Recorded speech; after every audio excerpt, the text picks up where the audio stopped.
expressed in the following are those of its participants and do not necessarily reflect those of the producers and the Six Talk Podcast Network.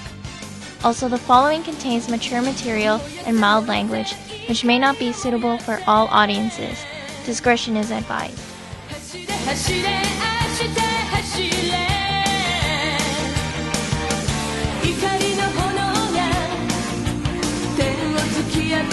And the podcast is on the air for this Friday evening, May 15th, 2020. This is a special edition of the Anime Roundtable. Once again, to our listeners, we'd love to hear from all three of you. I think we've added one in the last 2 weeks. If you'd like to leave any questions, comments, hate mail, or death threats, you can hit us up online, Twitter and Instagram at Anime Roundtable. AnimeRoundtable.com, our long, never updated blog is there, and most of the past episodes really has to be updated. And you can email us old school, animeroundtable@gmail.com. No one ever writes us, so you'll almost surely get a response. Also, we are now on Discord. Plenty of space to hang around there because, well, nobody is hanging around there right now. Yeah, we'll talk about that. We will talk about that in a few minutes. I joined you there, Mike, and I helped you. I know. Join this brave new world. Well, we have to talk about that a bit later. You want to know what made me join Discord, Mike? It was called Nintendo Online. Well, we'll talk about that. Actually, we'll talk about the Discord a bit later, okay? Anyway, as you can hear, Mike alone in the captain's chair in our 6-point studio in the Toronto West End as the COVID-19 pandemic continues with hopes that the worst is now behind us. And we hope you're well. Yeah, I know. We hope you're well wherever you're listening to this. James, Kevin, and Mo are out there again at various points in the Toronto area, which means once again, we're doing this episode remotely or online.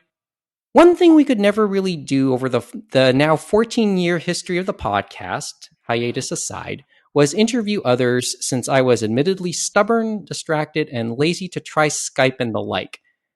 Any guests we would have had to do it face-to-face, which meant we had no guests. That is until last year when Jesse Betteridge, the host of the Zan in Canada podcast, and the great Fred Schott joined us at Anime North, which, looking back, was really a combination of good organization, determination, and a stroke of good luck. Kudos to you, Mike. Yeah, thanks. The good news is that we've long had agreements from some people to do the show, which we'll try to cash in on in the near future.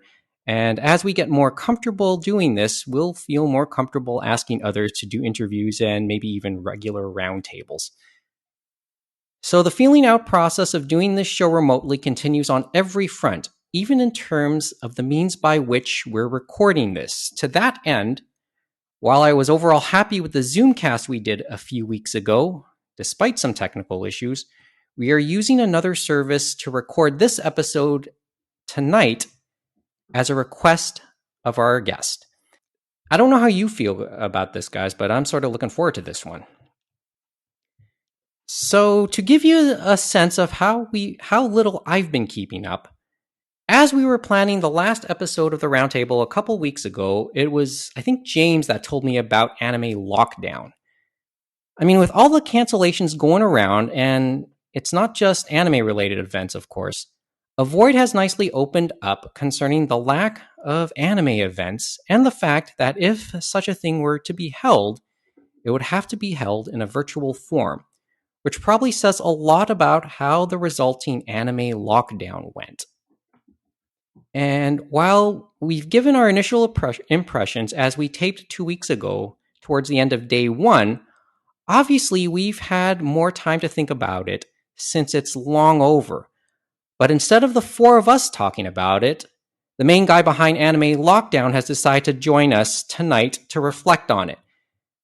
Anime Lockdown's host, JP, joins us on the Zencast this evening, and I will hit the mute button on him and say good evening, JP. How's it going? I'm happy to be here. Well, first of all, how many beers have you had already? 4 or 5. I threw out the cans, so I no longer have an accurate number. I have 2 in front of me right now, pending the length of this show. I think the correct question would be, what are you drinking? I'm a big fan of Modelo because it's cheap and it tastes good enough. unfortunately, I can't. I'm horrible with alcohol, and I said I'd have a coffee tonight, but I didn't even have time to do that. Make one. So, where do we start? Okay, first of all, how you've given a sense of how the pandemic has how you've been spending it, JP. Still at home, I'm guessing. I am. I work in film for a living, and all the film sets in New York, where I reside, they shut down in mid-March. So I've been out of work since I think March 12th was about it. It was just right before the bars and the schools closed. All the film sets shut down. Okay, so yeah, that's well, I mean, I think that makes two of us. I think I've been out of work since a few days after that, and I think the other three here have been at least had something to do at home.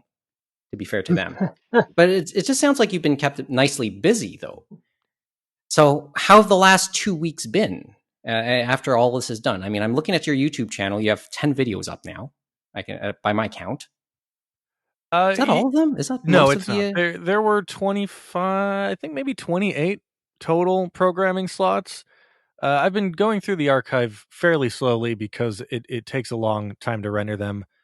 For whatever reason, the first couple I did, maybe it was because they were just still images. Those were a lot faster to do, but now that I'm getting through the more complicated panels, it takes about 2 hours to get one onto YouTube, like from starting to edit to posting it. And so I've been doing a couple a day, taking breaks here and there because like when I'm rendering, that's the only thing I can use my computer for. And so I don't want to totally live in lockdown world. But I've also been getting back into writing music, and I finally beat Final Fantasy VII Remake. So things have been great. I just need to find more things to do because I'm going to get bored pretty quick. What are your thoughts on the remake? I liked it a lot. That sounds like it could be its own podcast, but I will say that I thought it was slow at times. The changes didn't bother me because I can always play the original. I'm very curious to see where they're going to take it because a lot of people forget how goofy that game is. And this is a very edgy remake of that very goofy game. So it does have a bit of a different tone. It quite a bit. But I very much enjoyed it. And I look forward to where they take it next. My memory of it is it was still like I found it fairly dark to start, but the designs always had a little thing to it. Now that the designs are completely different, I mean, I can sense where your thoughts on the edginess would come. Because is it like as edgy as Advent Children was? I would, yeah. That's a comparison that I see a lot of people making. Oh, okay. Okay. So where do we start now? How have you felt beyond aside from all the work? How have you felt in the last couple of weeks after all this has gone down? I'm happy that everybody had a good time. That's kind of my biggest takeaway from it. It's really weird for me because it doesn't feel like it happened. If that makes sense. Like it was just this bizarre thing. I did it for a month, then it happened, and now it's over. And I'm kind of at a loss of what to do next because I was really busy for several weeks, like working 13, 14 hours a day trying to get the con prepared. But the response has been really positive. And I've been doing a few post-con interviews, which have been fun. But I'm really just looking forward to seeing where the industry goes because there's a lot of online cons that are popping up now. I think a lot of people were watching us to see if we could pull it off. And then when we did, I noticed like the next week, it was like, we're doing one. And I think that's great. It could be good. Yeah. I mean, we'll talk about this a little bit more in the amongst the others, but I know Anime North finally made their announcement on their online event, which will take place in in late July. Yeah. Coincidentally on Momiji's online experience or MOE. Oh God, really? It's a very different convention though, because it looks like they want to do it in 30-minute bites, and it looks like it's going to be more pre-recorded and stuff like that. So it'll be interesting to see how that works out. And they said some people may get more time, but it depends on what their proposals are. Well, we'll talk about that a little bit more. As I said, now everybody's kind of getting on board with it. And as we're talking, Anime Central is actually doing its online thing this weekend as well, or as we speak. They are. I was watching it before we started this. I think they're done with their programming for the day, but they have it looks like a rave going on currently. We have to talk about. Well, I don't know how do we where do we go from here? We've just talked about looking back, and what type of stuff do we want to talk about when we start looking back on this one? Let's go a little bit. Like, where did your thoughts to actually doing an online convention start to come in for you, JP? Because looking at the timeline, just judging from the website, this happened really fast, and that's been like said en masse. But I want to hear it in your words. The very first time I talked about it was a couple days after I'd lost my job. I just was, not a lot to do. A bunch of cons were getting canceled. I think my old local con, Anime Detour, had just announced that it was canceling. And so a lot of, I grew up in Minnesota. I lived there for 30 years before moving to New York. And so a lot of my friends were naturally upset. They understood why it was happening, but you can't help but be bummed out by that. And I posted, like, what if we just do our own con? What if we do some online thing? We could get some panels, maybe get people to send pictures of cosplay. I don't know, just an idea. And I didn't talk about it for the next 2 weeks because it's something like we thought, oh yeah, that might be cool, and then just kind of pushed it aside. So that basically takes you towards the end of March. Yes, if I'm thinking correctly here. That is correct. So the next time I had the idea, and this is when it really took off, was the weekend that Anime Detour would have happened. So now my same friends are bummed because not only did their con not happen, but now it's con weekend, and it's really set in. They're like, oh man, this is the first Detour we've missed in 10 years. And I said, we had that idea to do an online thing. Give me a couple weeks. I'll see what I can put together. And then I posted, like, hey, I'm thinking about doing an online convention. What should we call it? And a friend of mine named Rosa was like, Anime Lockdown seems like it'd be a cool name. And I made the Twitter account like the next day, workshopped a logo. And then if you look on the Twitter, it's Anna Lockdown Con, I believe. The very first tweet was a month before. It might not have even been a full month. It might have been 27 days before the con. It just says, I'm thinking about doing an online con. That anybody interested? And it was just word of mouth from there. And yeah, I mean, I'll admit that's how I found out about it. I was through, I think it was James who told me. Is James willing to fess up to that one? Yeah, I think both me and Kevin found out. We probably found out from the same sources, which is Discotheque, Twitter. I think Fandom Post had a thing in their forums about it as well. So word of mouth very much helped you. And yeah, it was mostly through Anna Twitter for me. See, these two only told me about it, I think, as we were preparing to record the last episode, which was on the night before Anime Lockdown. I feel like it was a week before. Yeah, a week before. So was it before, like when we decided to test Zoom for the first time, or test Zoom again, or for the second time to see if this could work as a medium by which we could record, something like that. But I didn't know about it for in less than a week before it happened, I think. So you go on, you ask, and you start to get the responses from what I could gather here. Yes. Oh boy.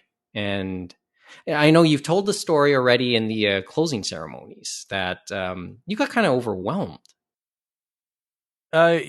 Yeah. Well, so when I first posted that, like, hey, I might do this convention thing, I remember joking with my roommate, like, I don't see a lot of people doing this. This could get big, and that's kind of scary. And we weren't the first people to do it. I want to make that abundantly clear. But there weren't the same number of online conventions that we're seeing now. And I think it was really just timing. And so when I started to get bigger and bigger panels and guests on board, it really did get very overwhelming. The first person to reach out to me, I believe, was Veronica Taylor, the voice of Ash Ketchum from the original Pokemon dub. Yes. And then I reached out to Kyle Hebert, and then he agreed to do it. And then I think it might have been the same week, Discotheque asked if they could do a panel. And it was just basically like, a lot of them came to you. Most of them did. Right Stuff submitted their panel through the panel submission form. Oh wow! Okay. That's something to say. That must Approved. be an Right there. interesting submission. Approved. And it was very fortunate timing because I had a spot that I needed to fill because somebody had dropped out, and they happened to put their availability for the exact time slot that I needed to fill. Sometimes it's better to be lucky, right? Than nothing wrong with luck. Luck's a good skill to have. Come on. Oh boy. Well, I mean, like, so Veronica Taylor, she just replied to your tweet or something. Yeah, she tweeted at me. Effect? I had said something like, "Hey, I don't know if I'm comfortable asking people to be guests because, like, we're just an indie thing. We don't have a budget or anything. But if anybody knows any voice actors that would be interested in being a part of this, let me know. Maybe tag them. Talk to your favorite voice actors." And she responded like, "I'm very interested in doing this." And I DM'd her like, "Hey, here's my contact information. I'd love to talk to you more about this." And Okay. yeah, it just kind of went from there. She's very, very nice. Oh, she's a sweetheart. I will back that one up from experience because I tell the others this long before, but I think when I was involved with Fan Expo, and this was like I think 2002 2003, I think she came to Fan Expo. It wasn't called that then here in Toronto, but she did come up here, and she was with her daughter. And I hosted her Q&A, and her daughter just she mentioned in your Q&A that she was just about to graduate from college, which meant she was probably no older than like a primary school kid at the time I met her. And I hosted her Q&A. She was only there I think on the Friday and Saturday, did the Q&A on the Friday, did an autograph session on the Saturday, and that was the extent of her appearance there that year. She came back from what I understand in 2019 last year. But she was a really really polite, charming woman to deal with, and yeah, I think that's the memories I have of her. It's a very good memory. I get the vibe that she genuinely enjoys doing these types of events because she did one the weekend before ours, and then she was doing another one I think the day after our interview, which is just incredible. Because like a lot of these online shows, like we can't pay appearance fees because we're just people in our apartments. We're not big companies, and so yeah, it was really special that she volunteered to do it. No, that sounded like something she would do, and I could tell in both those Q&As, you kind of geeked out. Admittedly, when you heard about their when you heard about their technical setups, their microphones and computers they were recording on, because in those interviews they hinted that they had been working from home and much of it was some recording work, and they talked about their setups. And you sounded like you were really curious about those setups. Yeah, I'm an audio technician by trade, and so I caught myself. I think it was with Kyle. I caught myself like, okay, we need to move on because this could go on the whole interview. Well, no, you had my attention too. I mean, we're in this age where, like now that this show is starting to do things remotely, we're all checking up on the type of equipment we're using, and we taped a couple episodes just on a single Yeti mic. Nice. In the middle of in between all four of us instead of using our usual setup. Nothing like recording in a closet. Oh no! Closet on a technical sense is actually very keen and works perfectly. Right? As long as you have clothes in the closet. If it's an empty closet, it's not going to sound good. You have to absorb something to absorb, basically, right? Yes. But it was those were some very smart setups from what I heard, from what they described. Yeah, they're also like very high end setups. I believe both of them had the same setup. It's probably about $3,000 or $4,000 worth of stuff, but that's how they make a living. No, but it's necessary for them. Just 100%. Exactly for the reason you just said. Whereas for us, we're just here hobbyists, right? That's the Zencastr plan we're on right now. We're just hobbyists. Is that what it's called?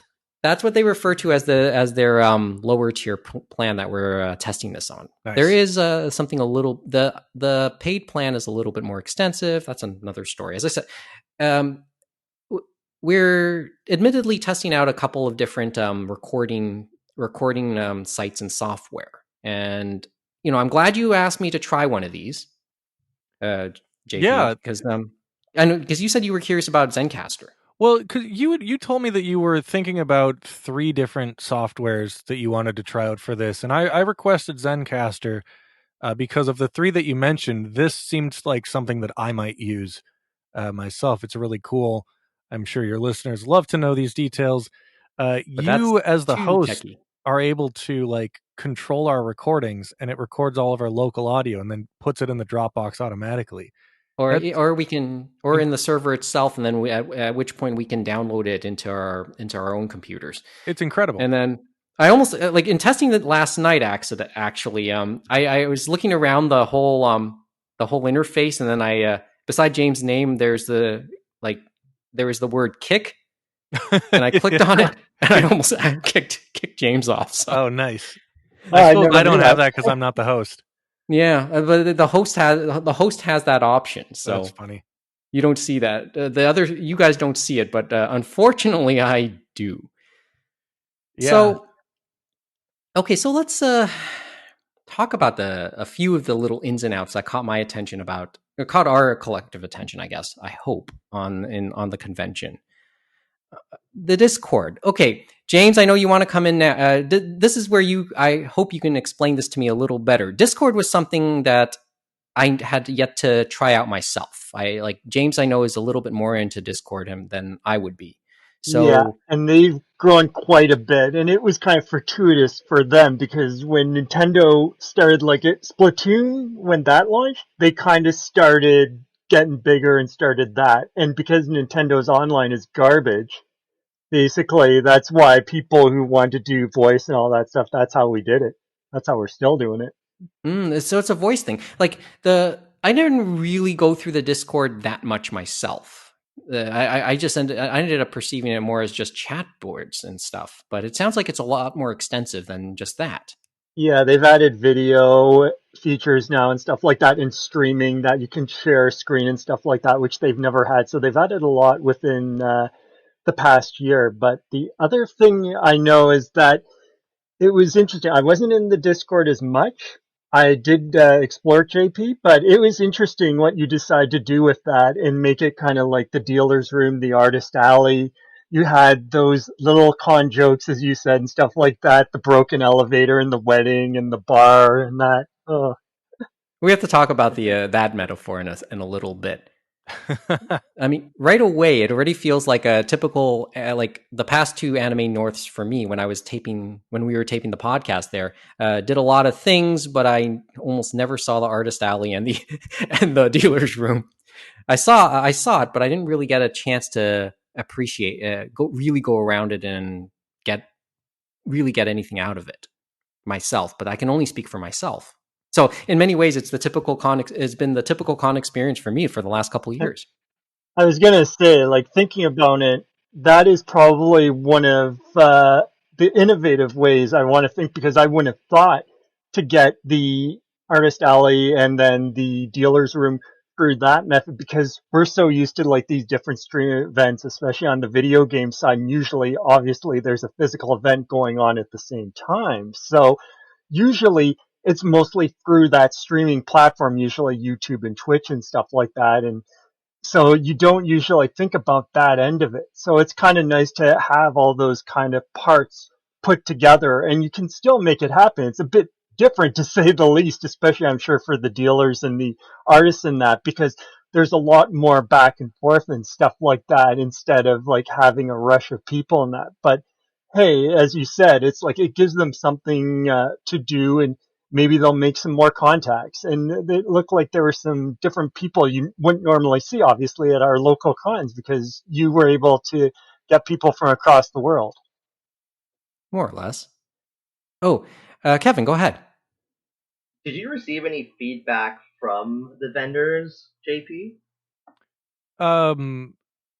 In regards to their experience, or? Yeah, experience, how well they did.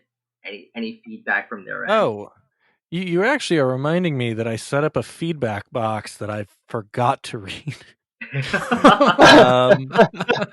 But overwhelmingly, we received positive feedback from the vendors.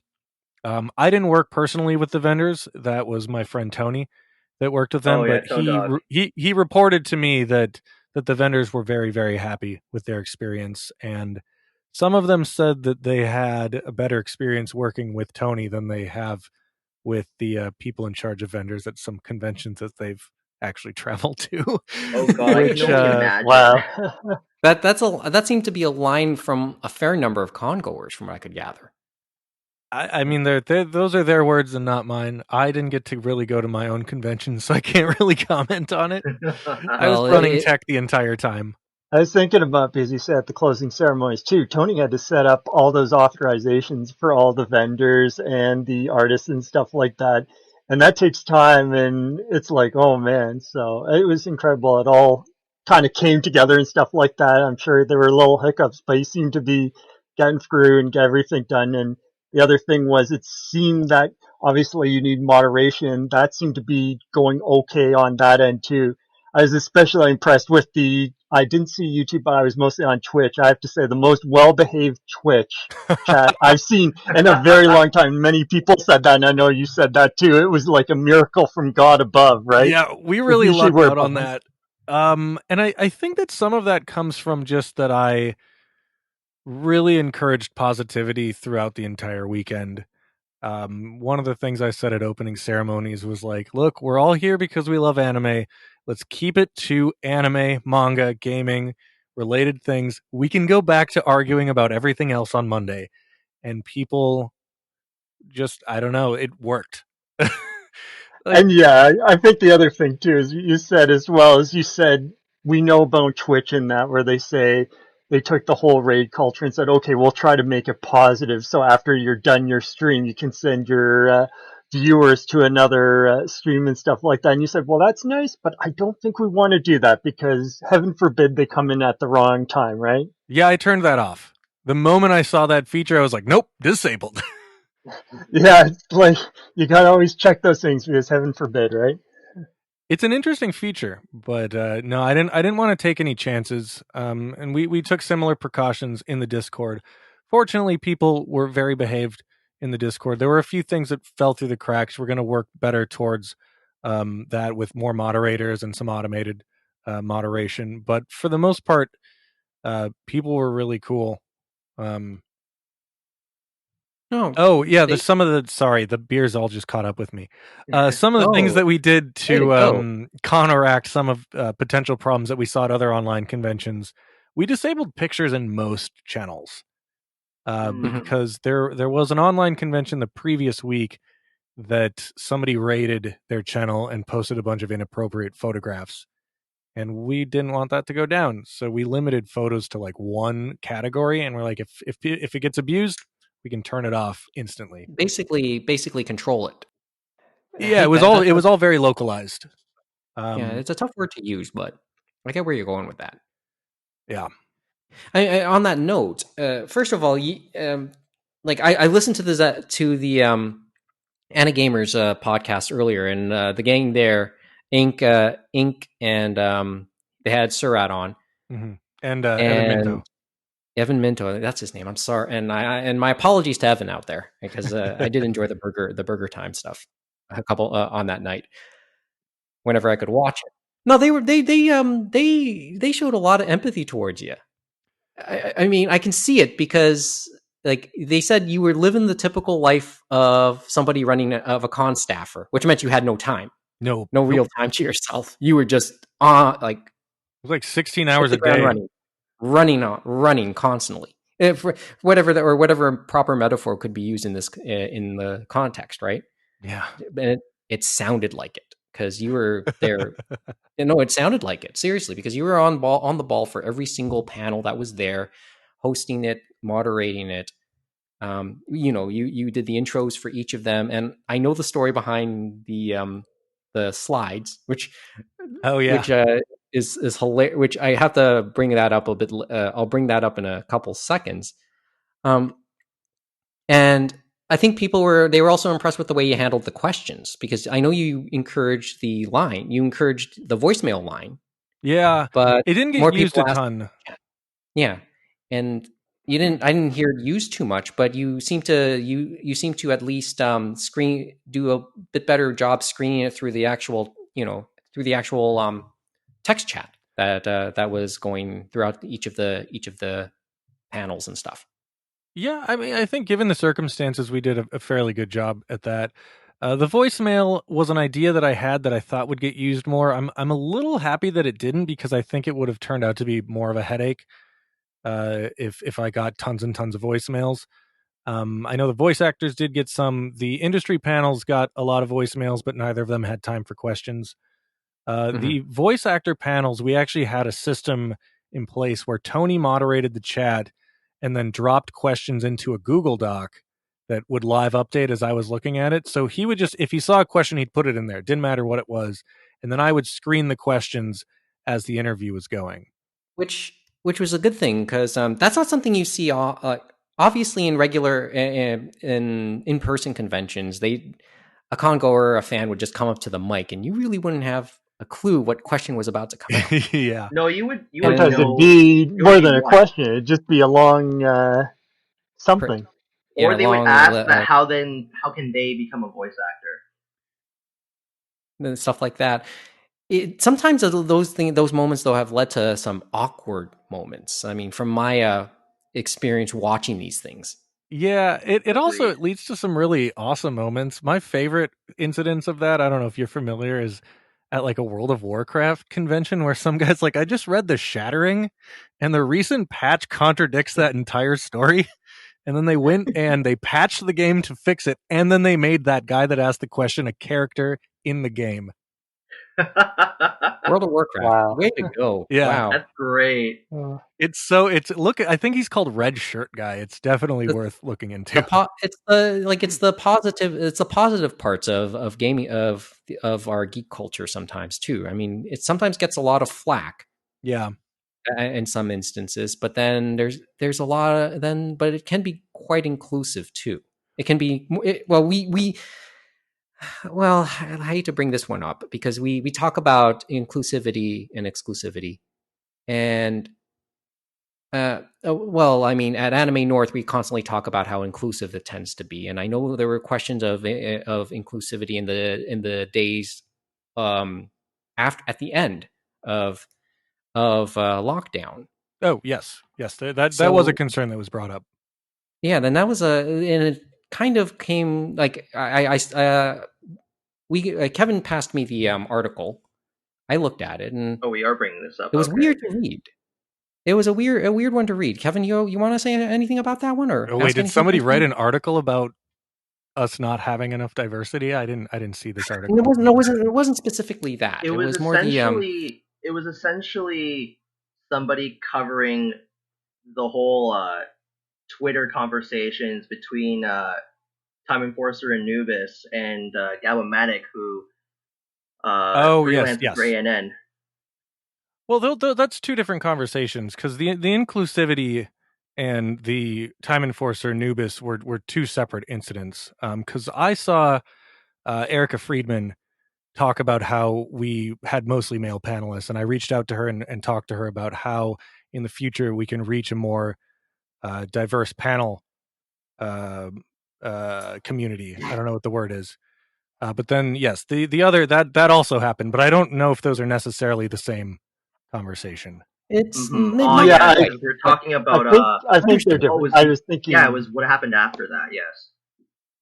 I was thinking the comments in the closing ceremony, but it's interesting that you said it was Erica Friedman, because I know she's always coming to TCAF Toronto Comics Fest, and she's going to her panels. They're very educational, stuff like that, but I'm sure she would understand stuff like that. As you said, you were for a month just going at it and stuff like that, and I guess, as you said, you were worried, well, are people going to show up, right? Because you never know, right? Yeah. Especially for a first time, and you and Tony are just two guys, you know what I mean? So it's like you just kind of have to see how it goes. And as you said, it's like you talk to them and she said, okay, I understand that. And then you move forward, right?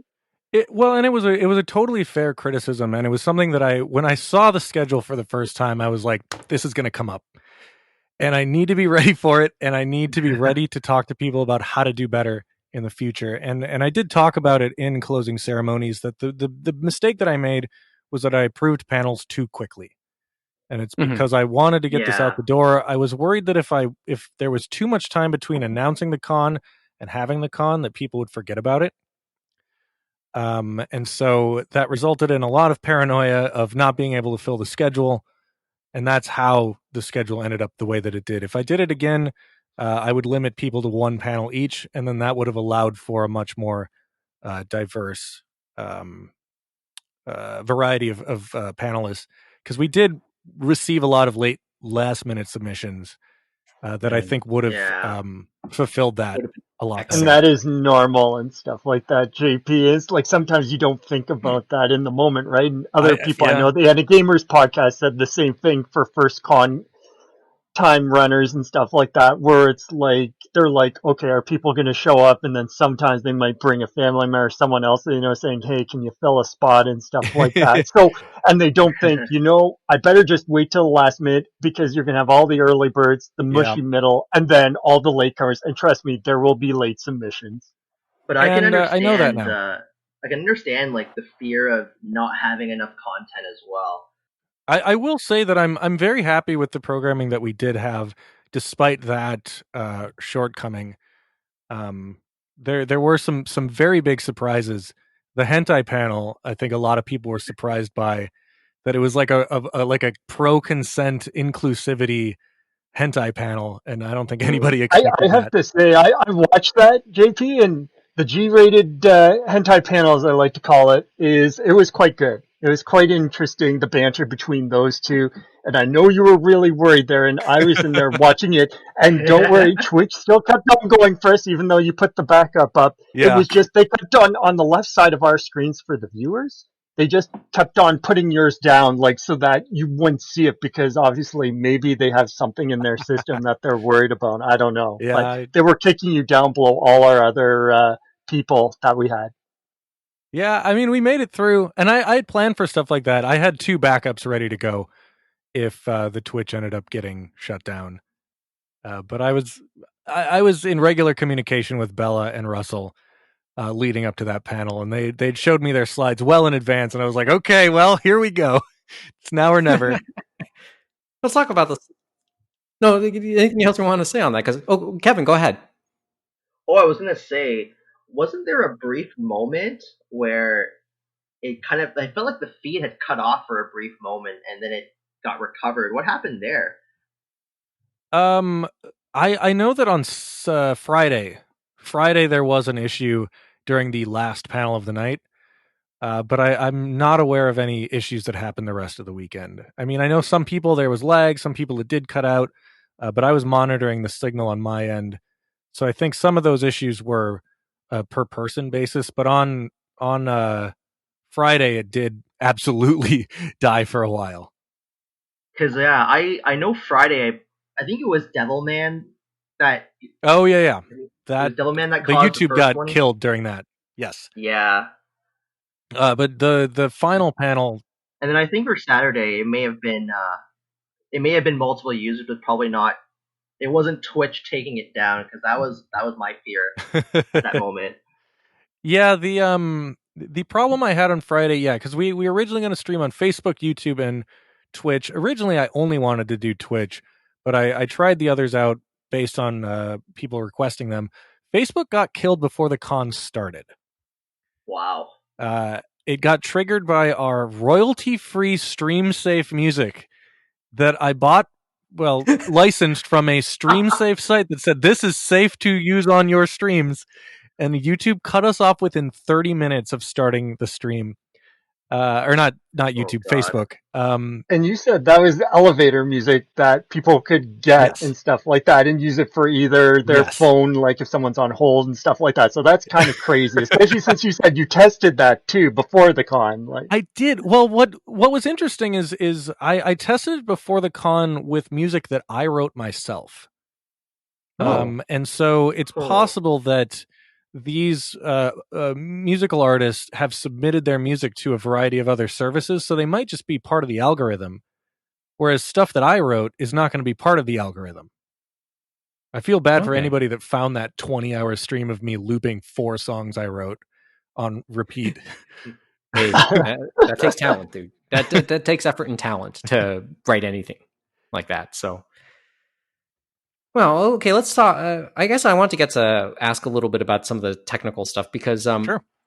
I heard about the many of the panelists having to send Dropbox all their slides to you, so that and then they'd basically be controlling. You'd be controlling the flow of the slides, That is correct. and they'd have to give you a cue, kind of like a film strip. I don't know if anyone here understands the idea of the old film strips in school back in the. Okay, it's maybe before most of your time. I'm trying to think. Is this the projector where you had to push the button to go to the next slide? Yeah, sort of that. Well, that's the projector slides, and the film strips was like a 35 millimeter, and then usually it's accompanied by some audio cues. Basically, it would be like still photo documentary. I remember that we did for his. Beep, I know what you're talking about. Beep, or like next. The books on tape. Please turn to the next page at the ding. Ding. That's basically what I was thinking. And when I was personally in elementary school, it would get a whole lot of fun when the slides got out of sync, when the picture got out of sync. That's where it got really fun. But for the most part, that was handled okay. I found that handled okay. Yeah, that came from me being a control freak. I'll take the blame there. No, that understand. I think I know where you're going with that because too many hands in the cookie jar. Well, one thing. Originally, it was because I didn't want to do any screen sharing because I worry about lag and delay and relying on people's internet. And I didn't want anybody to put their webcam up. And so that was a way that I could control that's not going to happen. I didn't want any webcams, period. I even didn't even let the guests use webcams. But it also, because a lot of people had clips, it gave me independent control over the volume of their clips. Okay. Whereas if they were streaming with Zoom, they could jump up and down. If you notice, there was a few panels where clips didn't play loud enough or they played too loud. There was about 4 panels that had Zoom that I made exceptions for, and those were the panels where mistakes like that were happening. And that's not the fault of the panelists. That's just a limitation with that software. And the technology, generally speaking. I mean, we knew you set your setup. You showed us your setup for that weekend. I wanted to gloat. I was really proud of how I put things together.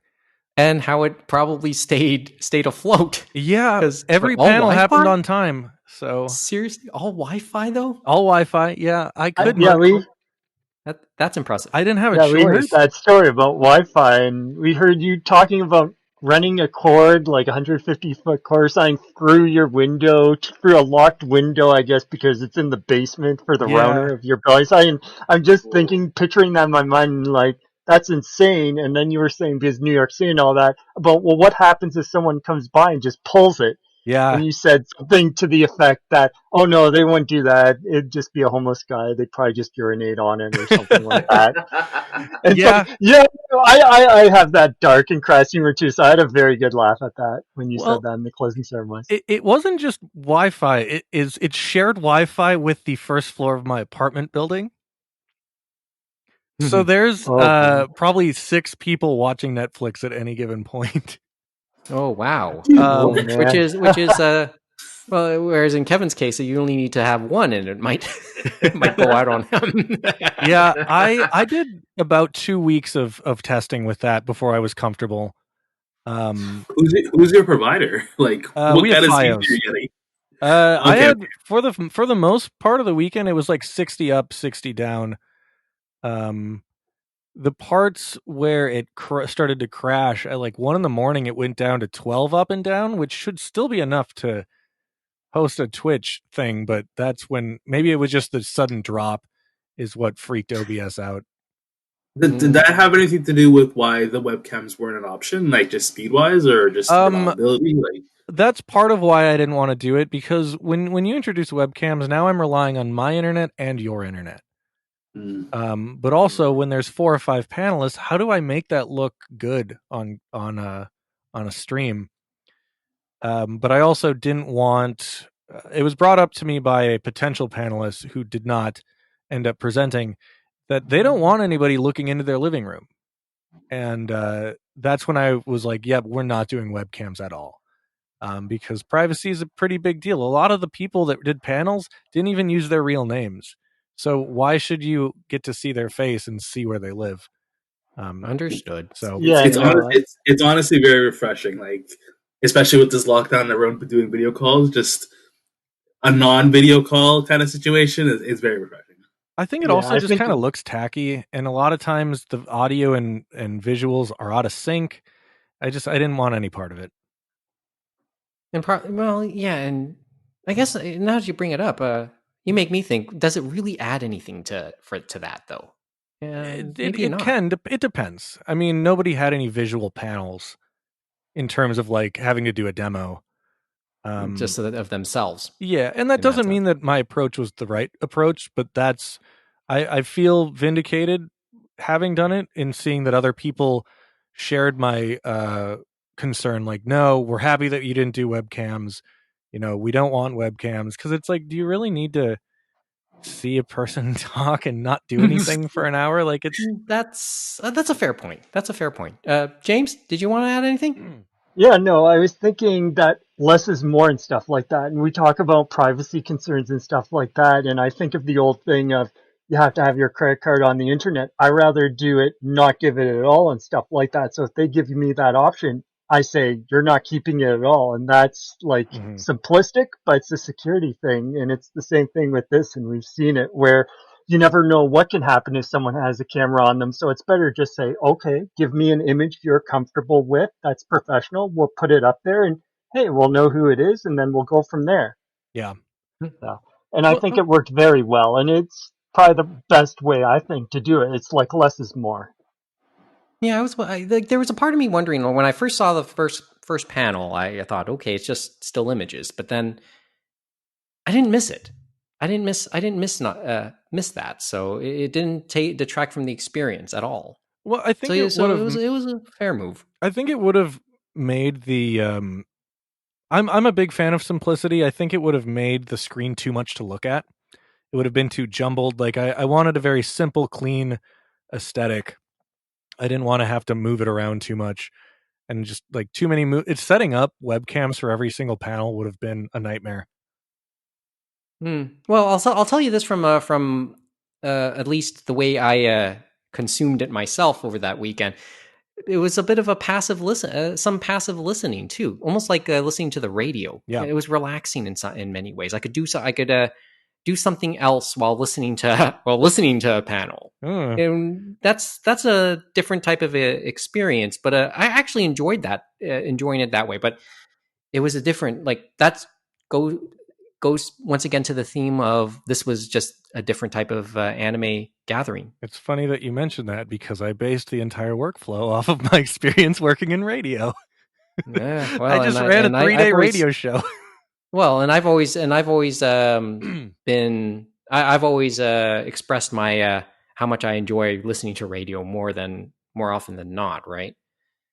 So yeah, I think we're in agreement on that.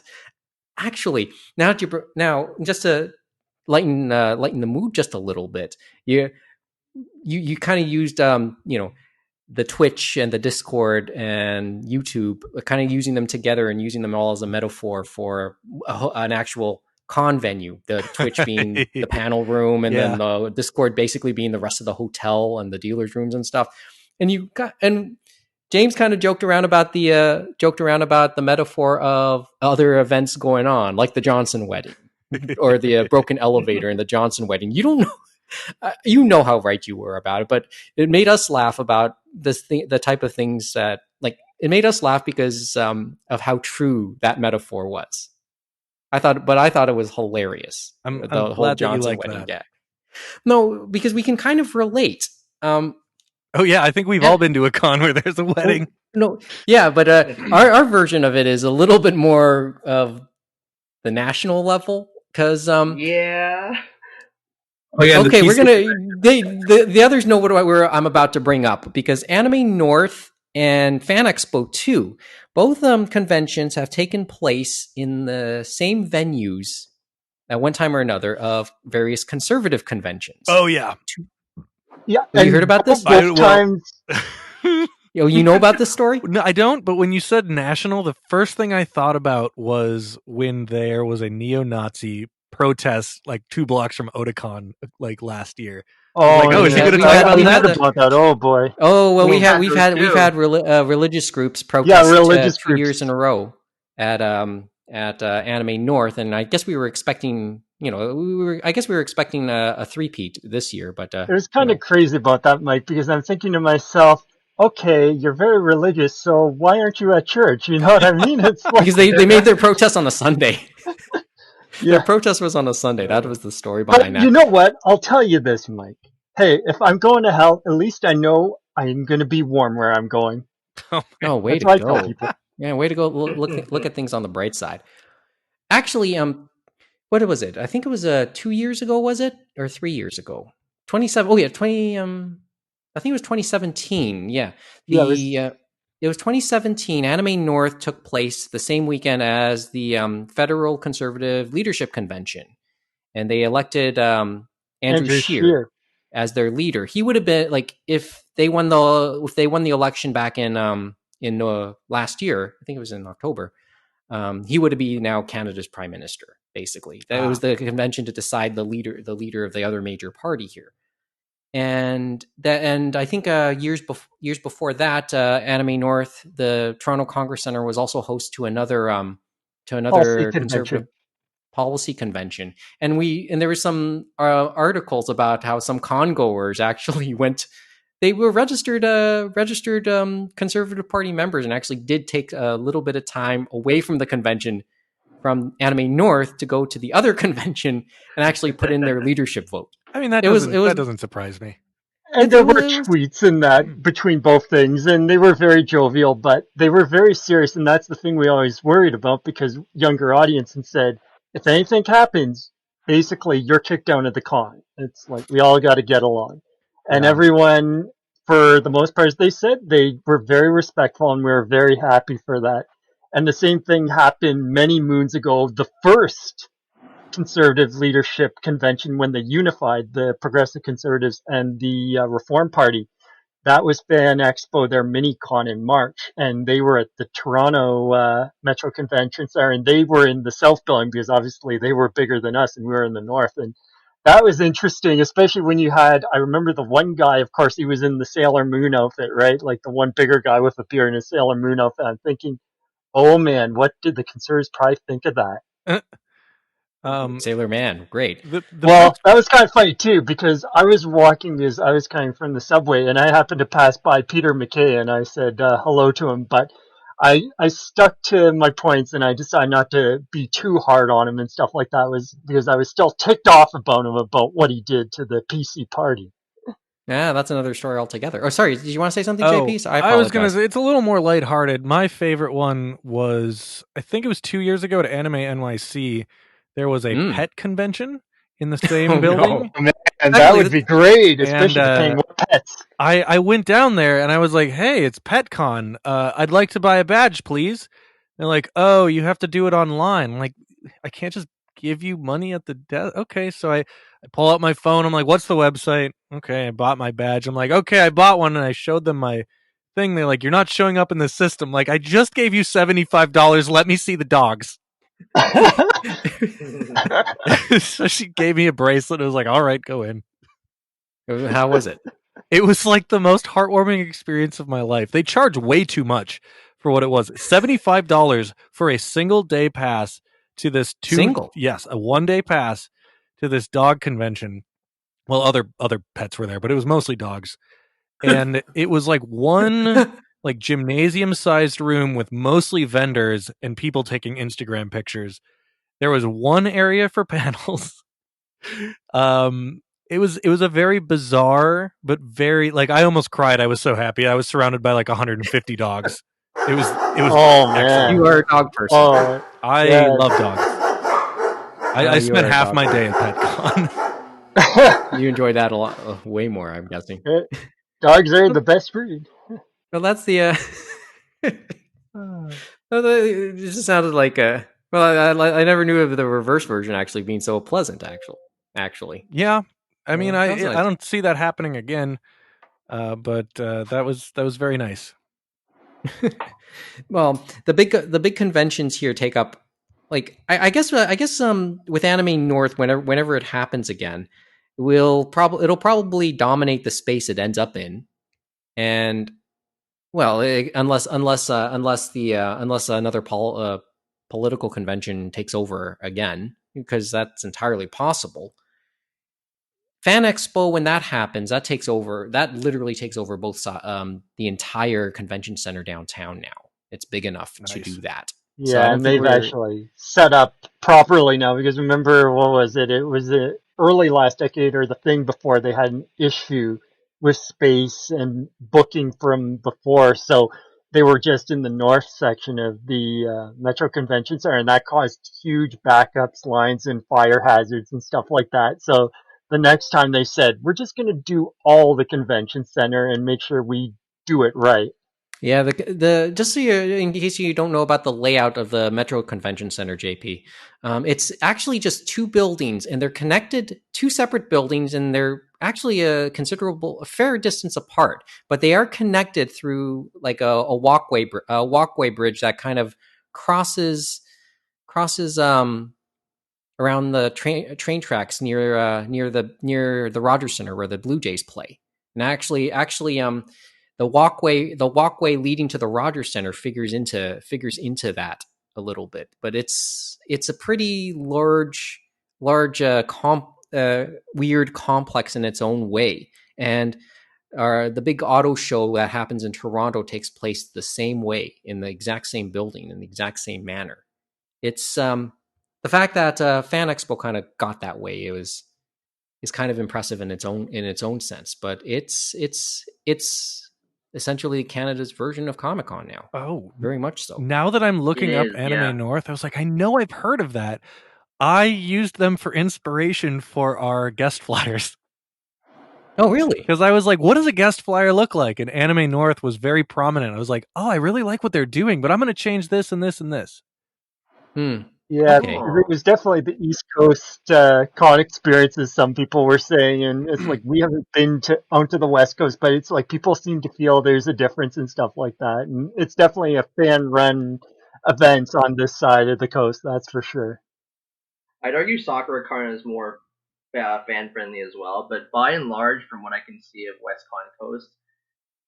Coast cons, that yeah, they feel a little more commercial. If only because they're closer to Japan. Well, it helps to be a little closer to to the Pacific, right?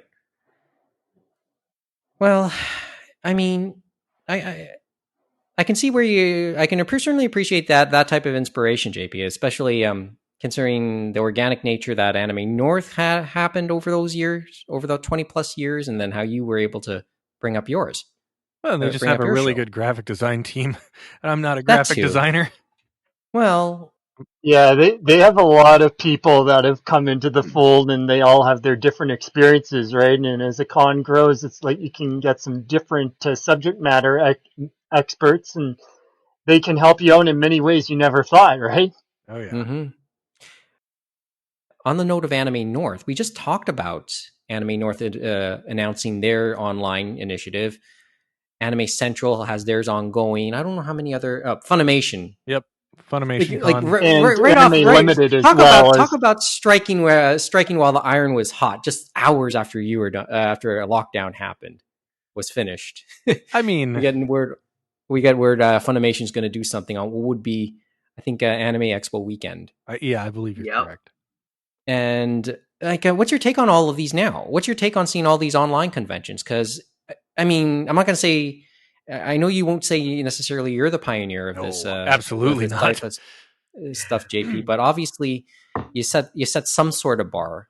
Well, For that set a bar of some sort. That was And yes, that was my goal from the beginning. Because I knew cons had happened before us. I knew cons were going to happen after, but I take a lot of pride in my work as a film technician, and somebody that has a background in broadcast, I wanted to bring that to the table and really set the bar as high as humanly possible, given the constraints that we had. And I think that we did it. I don't. To me, I think that we did it because we had 3 days of programming. I believe day 1 and 2 were 16 or 17 hours long. The last day was like maybe 7 or 8. We didn't have a single panel start late. We only had a few people go over, and those were case by case basis. Like I allowed Discotech to go over because their Discotech, there was like 850 people watching. I'm not going to cut them off. I know. Yeah. That was quite the Of course. thing. Yeah. We didn't have I didn't have a single call drop, which I was really proud of. We did have, we lost some streams. We had the YouTube go down. We during Saturday, one of our Twitch went down for like a half a second. But these were all things that I prepared for. And I'm really interested to see how other people handle the types of problems that can occur. Because I wish nothing but the best. I think it's awesome that all of these other conventions are popping up. And I think a lot of people watched us to see if we could pull it off before they made any announcements. I don't think that it's an accident that Funimation waited until we were done to announce that they were doing a convention. I don't think they copied us. I don't want to imply that, but I think that they probably had an idea like that and wanted to see somebody else take the risk and prove that it was a viable option first. And I don't blame anybody for doing that because like they have. So like you're happy about seeing all these other ones come up. Oh, I think no it's issue excellent. with them at all. No, I'm looking forward to Funimation Con because they have resources that I don't have access to. They're going to have tons of guests. They're going to be able to show exclusive footage that I wouldn't have access to. But also all these different people have networks that I don't have access to. Like I was watching Anime Central. I don't know any of these panelists, and I think that's great because I'm now seeing content that I would have never otherwise seen. Like before we started doing this, I watched a lip sync drag show. Yes, I was watching minutes of a little awesome. bit of that. And now it's like I'm going to look for that kind of stuff on a schedule, and like normally I would never. I'm like, oh, it's just a dance competition. I'm not going to go to that. Well, if it was that much fun to watch it streamed on Zoom, now I'm more likely to go to more unique panels like that in real life. And I think accessibility is the biggest benefit to stuff like this, is that there's now no risk in me watching a panel that isn't interesting to me because I can turn it on and turn it off, in easily. So it's like, it's one thing if I have to walk to the other side of the convention center to check out this panel that I'm maybe sort of thinking about. Yeah. That's cool. Well, it sounds like you're happy to be a fan again. Oh yeah. No, I was having a blast watching ASIN. I didn't realize it was this weekend. Otherwise I would have been watching it all day. Yeah, kind of like me with lockdown actually. Well, what was it? We're more than an hour in now, I think. Oh, yeah. So we'll start to wrap it up in a bit. Oh yeah, well, you don't want to do another hour and a half? Oh well, I could do this all We night. are known to do that, right, Mike? We've been known to, but we have other stuff, I guess. Actually, I want to give a thought. Something sort of came to mind because I saw some of your tweets in the last couple days, and you mentioned 25 tweets about Grappler Baki. Well, yeah, that was great. That's great, by the way. I should just you're making me want to go down into the vault and dig out my copy of Hajime no Ippo. Oh, that show's excellent. Oh, it is. I've never watched it. You gotta watch it. The rest of it's on maybe I'll just show season. off the. Maybe I'll just tease each individual disc from that. You're inspiring me in many other ways. I hate to tell you, Mike, that one we rented that from Comic Den, and then after we did that, we said we have to buy it now. Yeah. So and we did, and many of us did. I've never gotten around to watching it, but I know it's there. It's buried somewhere in my vault. So maybe I'll tease showing pictures of that. Kevin, go ahead. Oh, I just wanted to say that what a world we live in to see franchises like Baki and Devilman be talked about in common day in like today's society. It's I mean, I'm to wild. blame for Baki. I asked Kyle Bear straight up, talk about Hanayama, and I'm sure the whole chat was like, boo! As I said, you're Or the guy. You're allowed to ask those type of things. Well, that was an inside joke for people that know me, because I had a flyer of different characters that he's played, and Hanayama was the last one in the thing, and it's like, nobody watched Grappler Baki, but anybody that knows me personally saw that and was like, of course he put Hanayama in there. You run the thing. You've put all the blood, sweat, and tears virtually. I needed to have a little bit of fun. I think you're entitled to do something like that, to have your own little piece of fan service. Actually, what caught my attention on the Twitter was you've over the last couple of weeks. I know you've put up some of the videos. Yes. I mean, I was the one who. I'm glad you put up some VODs, but you mentioned Mike Toole's cult cult anime thing, and it was briefly flagged, and I don't know all well. I'm glad. First of all, I'm glad it's there because I'm really curious because I missed it at the time. And can you tell us what happened there, or a little bit about what happened with trying to put that one up? So this was always something that I was aware that could happen, and it was part of the panel submission, not rules, but it was part of that form saying like, hey, if you play clips, I cannot promise that you're going to be able to share this after the fact because of copyright algorithm.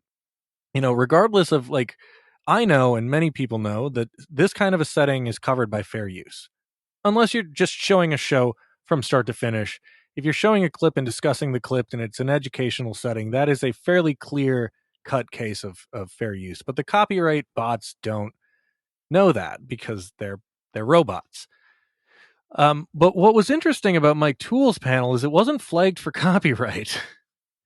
I mean, it was, but oftentimes when you're flagged for copyright on YouTube, it'll say, hey, your video's fine. We're not going to take it down, but, we might put an ad up and then give that money to the person that owns the video. And it's like, okay, it's a trade-off. I can live with that.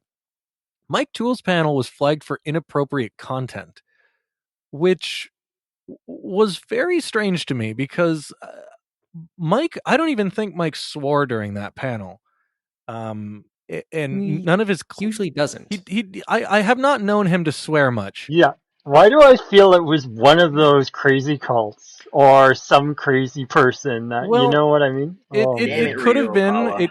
That was one of our theories, is that maybe somebody from one of these cults flagged the video because they saw it as depicting them in a light that they don't want to be depicted in. They're all about their image, right? So. I don't know what happened, but it got flagged, and I was like, well, let's see what can happen. So I email YouTube through their little automated form. I was like, I think this may have been flagged by accident. This panel doesn't involve any graphic imagery. It doesn't have any curse words. It's an educational panel on how cults are represented in animation. And less than 12 hours later, they're like, oh yeah, we agree. And also we took the copyright claim off. Cool. Nice. There's another panel that got removed for copyright. That one I don't think I'm going to win, because it turns out that YouTube only reviews content warnings. They don't review copyright. The copyright warnings are reviewed by the copyright holder. And even though, so basically you're up to them to give the okay. Yeah, it's kind of, I don't necessarily agree with that process, because that doesn't honor fair use in any way, because the copyright holder could say, yeah, it is fair use, but we still don't care. And they could say no. That happens a lot. And I'm not going to fight that legally, because it's not, there's nothing in it for me to do that. No, and they know it too, right? So yeah, but I'm not monetizing this, so I don't lose any money doing this. If you do see an ad on any video, YouTube put it up there automatically because of the copyright flagging algorithm. Me personally, I don't make any money from this convention. Okay, that's fair. Actually, I'll say this much about the Culta, about that Culta panel. I only saw the last couple minutes of it, and what I ended up seeing was an animation based on Om Shinrikyo. the Shoko Asahara cult, which we've talked about a couple of times on this show because when we I think it was last year, I believe, or say the year before, like they're the that's the group behind the infamous Tokyo subway sarin attacks that happened in the mid 90s. So that came and that culminated I think last year. I think it was last year. The everybody involved, everybody who was convicted in that attack were executed. Oh wow! Including said Shoko Asahara himself. And actually, sitting on my shelf, one of the books that are on my to read list, and we'll see if I can get around to it in the pandemic. What is a copy of Murakami's book, where he interviewed actually a lot of the relatives of the victims of that attack and some of the victims of the attack.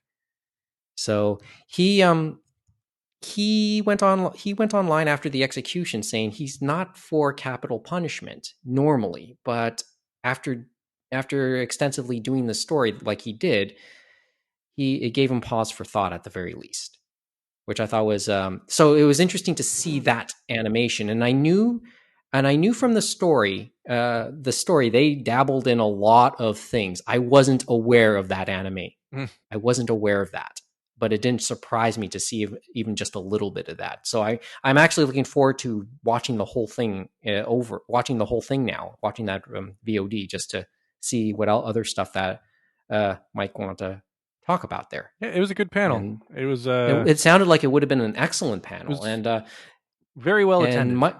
He always does excellent panels. And the thing is, it's like you look at the numbers and stuff like that, and it's more than what you could usually fit in normal rooms and stuff like that, which people have a good chuckle about. Even the discotheque, when you look at that and where they're normally put, you wouldn't have been able to fit over 900 people or 850 people into most of the rooms they do. So it's nice that people are not able to see them, as you say, are able to see these things, right? And especially nice that anyone who okays it, they'll be able to see it after the fact too. Yeah.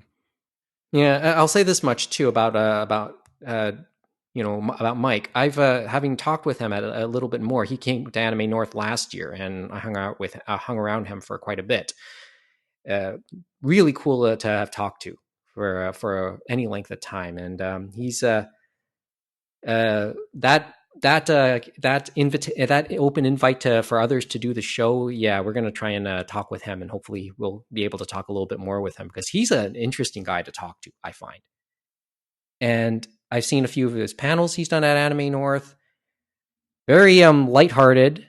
The tone, like the discotheque panel. It was the first time I ever saw like a discotheque. Really saw the discotheque panels though, and it was the first time like you could sense the chemistry he has with the other two, with Justin and who's Brady.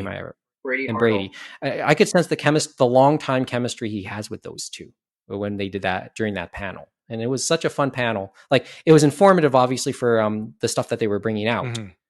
But sometimes I'm just interested to see the personalities themselves, and I could sense the camaraderie between those three.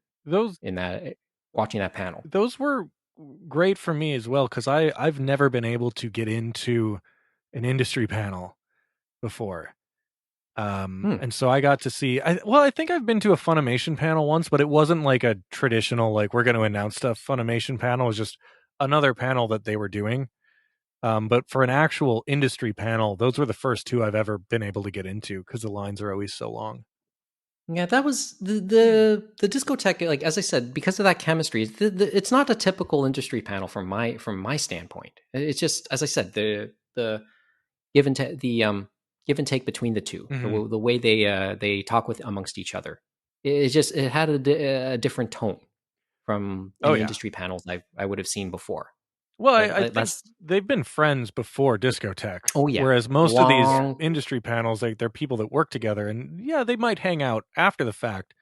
They're like Justin and Mike, and I don't know Brady as much. I don't know how long he's known them, but I know that Justin and Mike have known each other for a very long time. That's well documented.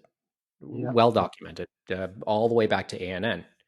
Yeah, no, I was thinking like Discotech is more of that scrappy company as you think about, where you have the owners and then everyone else is, as we know, is freelancers and stuff like that. So it's a very interesting company to say the least compared to everyone else and stuff like that. Mm-hmm. Okay. Well, let's see. How long are we? How long is the recording gone? It's I like an see hour and about 15. hour 16 now. Yeah, that's An not hour? bad. More than an hour and a quarter. I mean, Oh boy. Yeah, we But have what's a the long longest? time before we break our record, right, Mike? Well, we can. Well, let's take a quick break. Maybe we'll. Let's. yeah, Well, I'm is there happy to anything else keep to add? We can going, take a but quick break and then we'll talk for just a little bit more, and we'll call it an evening. yeah. All right. Well, you're the boss, Mike. I know. Well, let's take You're the let's take a boss. quick Up to break you. I hate to because tell I you, need but Mike doesn't run some water. my life. Maybe JP can get another beer or something. I already have one. you I already I have need one? to go downstairs to get mine, so I think Okay, I'll well, James, let James go get something to drink. We'll be right back in a couple seconds. It's the Roundtable on the Six Talk Podcast Network.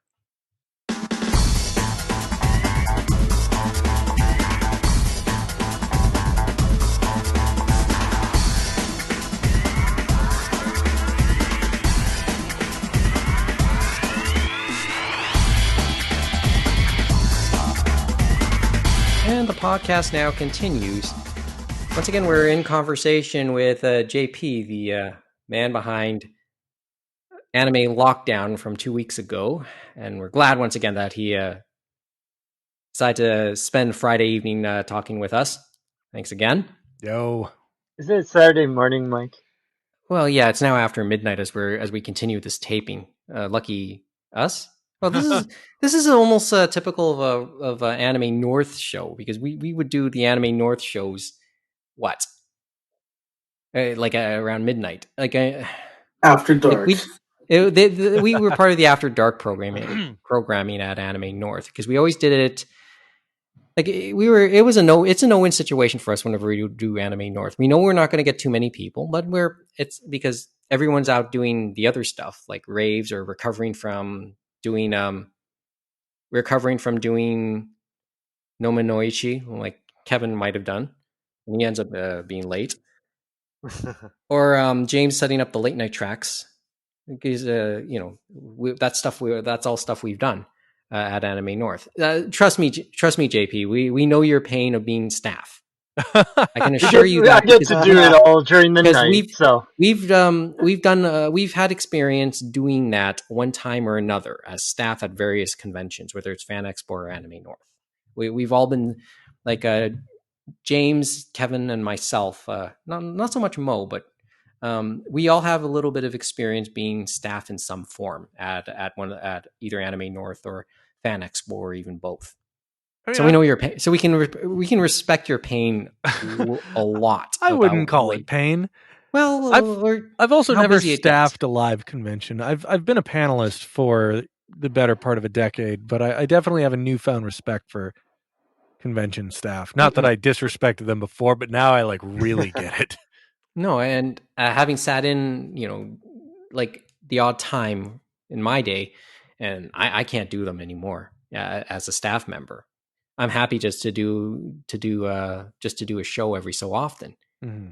But it's like nonstop throughout the entire weekend. And I've hung out with like some of the key guys at Anime North. We often have Norm McAvoy, who's one of the programming heads there. He does a walk on for the Anime North shows whenever we do them, and he's always gracious to do that. And I'm amazed that he's able to do it sometimes. But he's in a. It's always a big thing whenever that happens.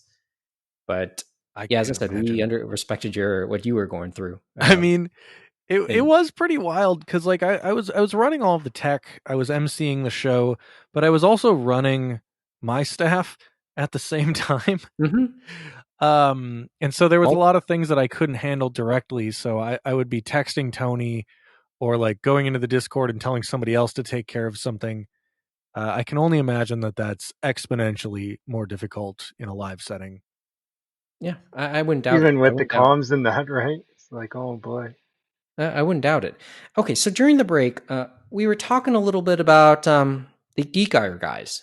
Yeah. Because I found out that the guys behind the Geek Eire podcast are actually longtime listeners of this show. That's why I know we have more than 3 listeners now, or at least 3 listeners now.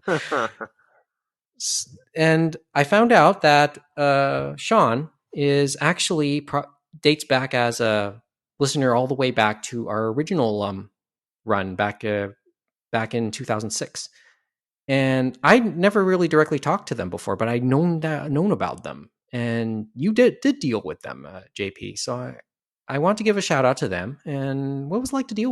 What were they like? Because they were the only overseas panels, if memory serves me right. That's actually not correct, but they were, Okay. I think, the ones that got the other ones involved.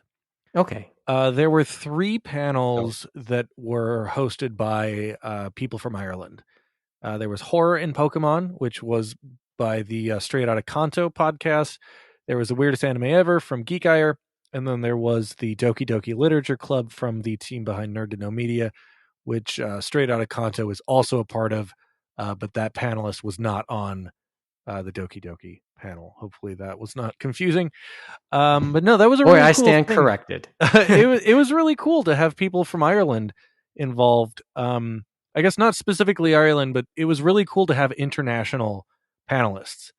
And I think one of the Geek Eire people might actually be from the UK. I think it's Ireland and I forget UK. which one, but one of them they said was from Ireland, one from the UK, the one for the weird anime. But it was interesting that we got these experiences that we would never have had before, and it's really cool. Well, and like for some of them, this was their first quote unquote American convention. It's weird calling it that because to me it was just a convention that I did online. I don't think about it as an American convention, but yeah, it was primarily American panelists. But I had a pleasant experience with them. They were the first people to have me on their podcast for an interview. I don't know them outside of the convention very well. I've only ever listened to the one episode that I was on because I wanted to see how it went. I like hearing my own voice. But I had a pleasant experience. Yeah, they were really nice, and we've remained in contact. They've had different questions about like the archive and the same questions that everybody else has been having. But I guess we all do. I guess first of all, thanks to those guys, to Geek Eire. Your messages were received. Hopefully, we'll be further in touch. But thanks for listening, and I owe you guys the favor of at least listening to you guys as well. I think that's really cool to like have things come around full circle like that. No, it was really weird for me at lockdown because I've been listening to Anime World Order for a decade, and Anime World Order went to my convention, and like Daryl did a con report of my convention, and that was such a bizarre like turning of the tables, and like Anagamers as well. Like I've known of them tangentially for a decade, and they presented at my con, and it was just like it's going to be very interesting once we get live cons back, because these are people that I've run into before, and now we have that thing that we connect on. It was very special in the way that it connected people. I can't. I fully agree with that. It's weird because I'll tell you like I've known Daryl for like since when I got into it, and a part of me was surprised when I decided to come back a couple of years ago that maybe I shouldn't have been surprised that they were still up and running. So it was kind of it was nice to see them back. It was nice to see them when we brought back the Roundtable. Mm-hmm. And they were one of those. They were among the other people who encouraged us when we came back 2 years ago. Daryl is somebody I've had a great amount of respect for. I know he can at times be a bit of a polarizing character sometimes, but my dealings with Daryl have always been good, and hopefully, like. That's one of those other guys I would like to have come on to the show sometime. But I get the feeling if we do talk, we're probably going to talk Overwatch League a little bit too, because I know Daryl is a big fan of that, and he's a big fan of his home team, the Florida Mayhem, who at last check are actually on like a 12 map winning streak. They've been beating up the bottom feeders the last couple of weeks. Well, they're winning the matches they're supposed to win, and it might be their most successful run yet in the league. And they're good enough. I think the Florida team is good enough right now to handily beat Toronto. So, but I know that would be a big topic of conversation if we talked, much in the same way that with Mike Toole, we talk soccer a little bit more too, because Toole is actually a big soccer fan as well. He's made that. I'm sure that's anybody who keeps up with him will know how big a fan he is. Yeah, and travel to the games, including the World Cup, which is incredible. So he's that type of fan, and we talked. We actually the first ever conversation I had with Mike Toole, we actually joked around about the World Cup. It was in 2016, I think, or was it 2017? But it was in the aftermath of a World Cup. So we talk on a bunch of different topics. Yeah, it's been a really cool way of bringing people together. Your podcast, even like I don't know if I've listened to it before because I've listened to so many different podcasts, but I know that I've heard your name for a very long time, and I know that I've heard promos of your podcast back when I first got into podcasting, and it is really kind of a surreal moment to like be on the show, because I used to look up to all of the podcasters before I started doing this kind of stuff as like these untouchable like podcasting people. And it's so fascinating that it's probably 15, 12 years later. And I know a lot of these people and I've met them, and like, I'm on your show right now. I'm pretty sure we've never met, but like I've met the AWO crew, and like I've had beers with Mike Toole now. And it's wild. Like to go back, 12, 15 years ago, whenever it was, to tell myself like, by the way, you're going to be hanging out with these people someday. I would just be like, get out of here. Yeah. And thanks. First of all, whatever promo we made, there's a good possibility that Adam was in that promo, and Mo too, I believe. I don't remember. I remember that. The one promo we did have, and I don't know if that's still kicking around, but had the record scratches and everything. Yeah, the record scratch joke. I wonder if I have it. I have I an archive of promos. We'll see. I know I have it. I know I have it. That's the thing. I think James was in it too, right? Huh? Was I in it? I can't remember. He was, yeah. Yeah, James was in that promo, and then we redid it a couple times. I re-edited it a couple times just to make it for better. I've been in so many things. It's like I have no idea anymore. Like I was pulled into a classroom and said, "Hey, you want to do this?" And that's the story of the very first episode, right? That was the very first. That's the story of the very first episode of the Roundtable. When we taped that Thursday night, Yama night. Yeah, we taped that at York University in the shadows of their of the anime club having their show, because I was used to be involved with that, and I still hung out for a little bit afterwards. But we taped that show in a classroom close by, the very first episode, and I just pulled James onto it and went okay. I pulled James and Neil Sinclair into the room to do it, and we just did it. And we liked initially what we had, but we had to be better. We thought we would have to be a little better organized, and ultimately we just kept plugging at it. And we liked where it went. Then we stopped for various reasons, and then decided to bring it back last year, a couple of years ago, wondering what type of thing is it now? How does it fit? And it just turns out it's just there, and we can just do it, and we don't have to really worry about where it sits. Mm-hmm. Some people, because podcasting's gotten big. I mean, there's just a lot more out there now, and that's okay. Just do your show. Just do your show. Put it out there. If you want people to try and listen to it, then promote it a little more. But in the end, just put something out. Stand by what you do. I think that's the best thing you could really do, and then just do what you can after that. I could talk about this for hours. we could talk podcasts about being podcasters for hours. I think just keep your goals simple. Don't like the goal. The goal I always had whenever I podcasted was just have a memory of all the conversations you've had. Because the inspiration for my podcasts for this show was, well, twofold. One, sports talk radio, but that's another story altogether. And James, we've said that here on the show already. The other was when I used to go to clubs in the mid 90s, I guess. Oh boy. Anime clubs, right? Back in the day when I started I going think to you should anime specify clubs. what kind of clubs you're talking I about. was going to Well, say, I don't make it a secret that I'm older than all of you by far. But when I hung out at the anime clubs in Toronto back then, and this was at a time when York was starting theirs, so I was basically looking to a lot of them for ideas and inspirations, and just to get the a sense of the community.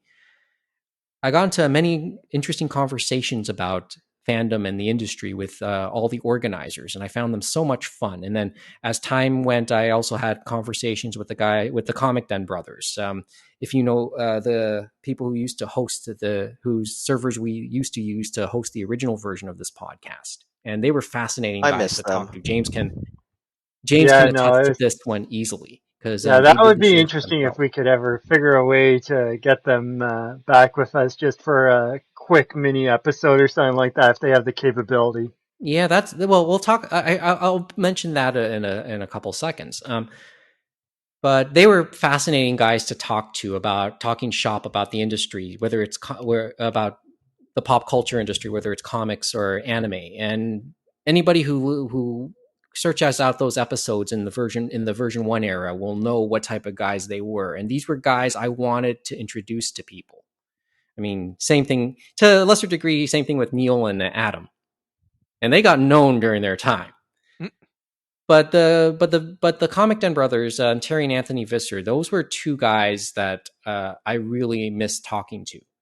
And I'm so glad that they got a chance to do the show two or three times that they did. And they have probably one of the most fascinating backstories in all of this too. And maybe I won't blow that here. For listeners, they can try and find those episodes themselves. But I'll tell you afterwards about it also, JP, because they had a really, really interesting history. And because of what they did, I would do whatever things for them because of the things they did for me. When Fred Schott was here, I think I took one of their copies of his book to get it signed along with my own copy, like when he came to Anime North back in '98. And when Maria Jima was here to do Fan Expo a couple of years after that, I think it could have been 2000 actually, when Maria Jima did that. And I was on staff with Fan Expo at the time. So I was handling that a little bit. I was able to get her CD autographed for them as well. So that's how much I respected those brothers. Wonderful story. And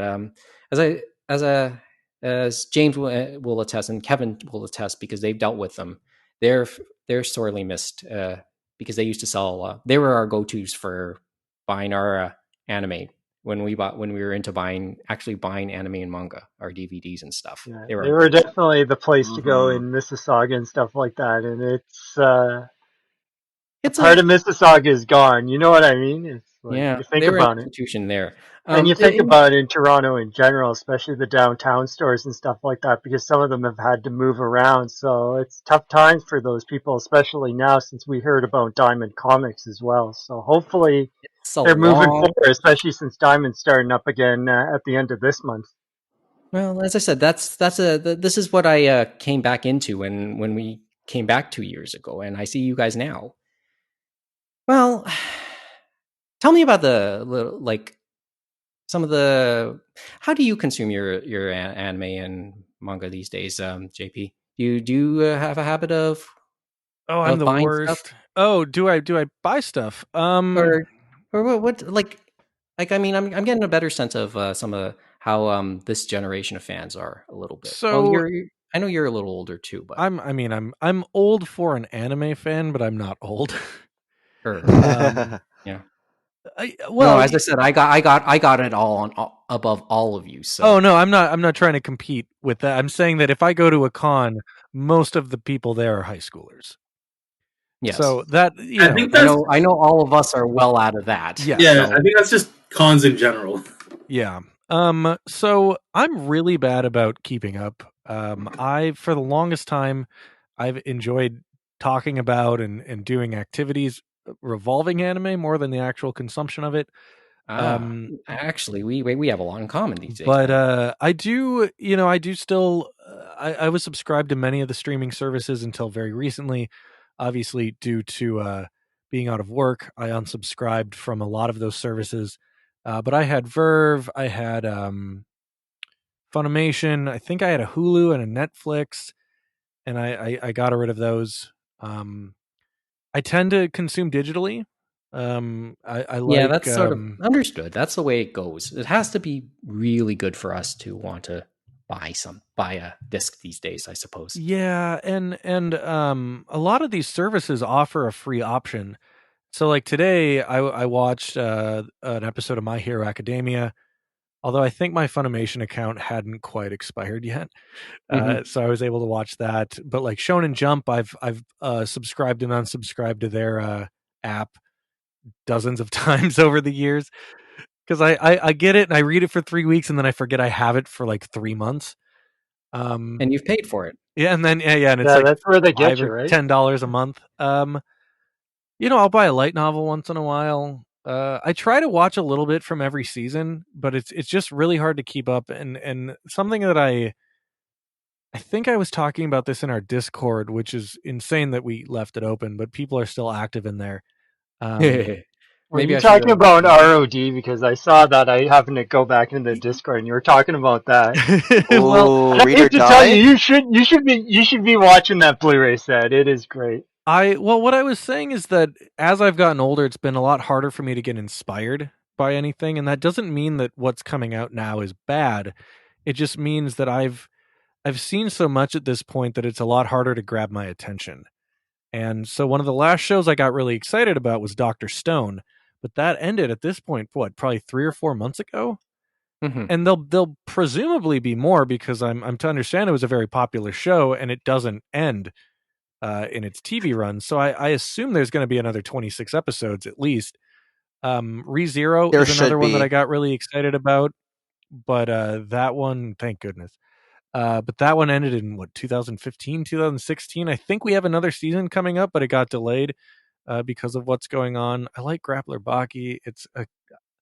I would say guilty pleasure, but I have no guilt in that. They just had a season out that I really enjoyed watching, and they have another season that will be coming up soon. Megalobox, I liked a lot. That's a great one. I didn't watch the dub though. I watched it as it was coming out on Verve. Which that was like 2 years ago at this point because I was watching Megalobox at the last anime detour I went to. Great. Yeah, Viz released a great box set of that too, and released the Blu-ray, and it's relatively inexpensive. But that was a fantastic reimagining of the Champion Joe series. Oh yeah, I will say this much. I appreciated when I was watching some of the streams from lockdown. I appreciated watching some of the suggestions that actually some of the panelists had. Oh yeah, there was a lot of great suggestions, stuff that I've been meaning to watch for years, like Black Heaven. At least, Black Heaven. And that's on Crunchyroll too, I believe now too. Like a lot of the discotheque stuff they put on Crunchyroll, some classics that you're just like, wow, it's like, and you used to never be able to see them for the longest time. Yeah, and I'm thinking to myself, yeah, I was jotting down that list, those lists during those panels, and I will have to go back into those notes again and take a look. I mean, the only thing I'm watching right now, anime-wise, I started watching Wotakoi, which because upon Kevin's recommendation, and it's made news because there was a live-action movie that came out earlier this year, I think it was. That name sounds really familiar. Love Wotakoi. Yeah, the manga's been up from Kodansha USA, but it's just a very interesting thing. Like, with these otaku, they're working people and stuff like that, and then you can relate and stuff like that, especially where they're all coming to the house and they're just playing Mario Kart, just yelling at each other and having drinks, and it's just very relatable across any culture, I feel. I Like, thought that's the show you were talking about. I'm like, I know that name. I'm like, is that the one where the otaku meets his favorite cosplayer and doesn't realize it? Yes, stuff like that. That's okay. That's one of the initial plots. Yes. Yeah. And it was it's on Amazon. Yeah, it's one of the Amazon Prime ones, which is what. And I just stumbled upon Kevin's recommendation. I decided to look at it. Kevin, go ahead. Yeah, I would say with Wotakoi, the kind of comedy that it is, well, not exactly like Genshiken. It kind of really reminded me of the whole, like, it's an otaku comedy, but it's lighthearted and it's relatable, and it was just a fun, for me, I read the manga and it's just a fun read. Well, the thing for me was the Genshiken thing was the parallel with Genshiken was very obvious to me. Maybe like if a newer generation only knows Wotakoi, there's a recommendation right there if they haven't never read or watched Genshiken. In many ways, felt that way. Yeah, that's right. It feels that way. Like it just it's weird. Like I feel, but I'm like, can I say that? I don't know, because they're more working people. And it's different because it's kind of like after the fact. You know what I mean? Well, yeah, we had a panel based on that too, didn't we? Did we not? Did we had a panel based on after high school anyway at Anime Lockdown. I'm depraved because my favorite otaku show is Welcome to the NHK. That's great. Oh, yeah, if you want to know what it's really like to watch anime, you watch Welcome to the NHK. Well, I have I've long had the manga here sitting. Yeah, the old here. Tokyo Park manga and the novel too, right? And that's where I got the font for our logo. I don't know how many people noticed that. Hey. Oh man, that's never going to be a. That was an intentional choice. Well, that was intentional. No, I can relate. Yeah, I can see that now. No, we can see that. Oh boy, now. Yeah, it's called Bauhaus Ltd. I think. You know, it's like the story of our logo. Actually, the font we chose for this podcast. Angela, who used to do one of the regulars back then, she designed our logo, and then when she started to put the text up, she started to experiment with different texts and fonts, and she would tell me the names of the various fonts. And then one of them looked very familiar. And then I asked her, I liked it. And then she told me the name of the font. It was Sharon Apple. Really? Sharon Apple was one of the main was the focus character in Macross Plus, and that's where the font was from. It's the Macross Plus font, and that's the font awesome. We use for our logo now. That's the font we've always used for our logo. And when we came back a couple of years ago, I asked her to update that logo, and now you have that gray logo that you look at now. So I fully know that story. I fully know where you're coming from when you just mentioned that for your inspirations. Yeah. Well, okay, so we're almost. I guess we can almost finish up, and now I know what you're watching. A little bit about what stuff you're watching, but yeah, it's not for lack of trying. I have a very low attention span is the problem. Even when I'm watching something I like, the chances of me pausing it and turning on Twitter is very high. I think that's just the case with everything that's out now in general. That's the problem with me holding my phone when I'm watching something. Yeah, I can only pay attention to like one thing at a time in terms of watching. Like my big show was Better Call Saul. That's done now, so now I might have like the enough brain to watch one anime. Well, as I said, that's where Wotokoi is coming in for me right now. Well, although I'll try and watch something else on Crunchyroll in a bit. As I said, I have a whole list of ideas. And I made myself the promise to watch a Card Captor Sakura Clear Card, but I never got around to it because Iwa Junko showed up at Anime North 2 years ago. And she played Tomoyo, one of the main characters in that. And I made the promise to watch it, but I haven't gotten around to watching it yet. So I have to sometime. I've been hearing a lot of good things about, and forgive me if I get this name wrong, Internet. Is it called Sing Yesterday for Me? Oh yeah, that's the one, and I've been watching that as well. And that was we were talking about, I guess, last episode. And that was one of the ones, Lament of the Lambs. He did that one. That came out from Tokyo Pop in the aughts.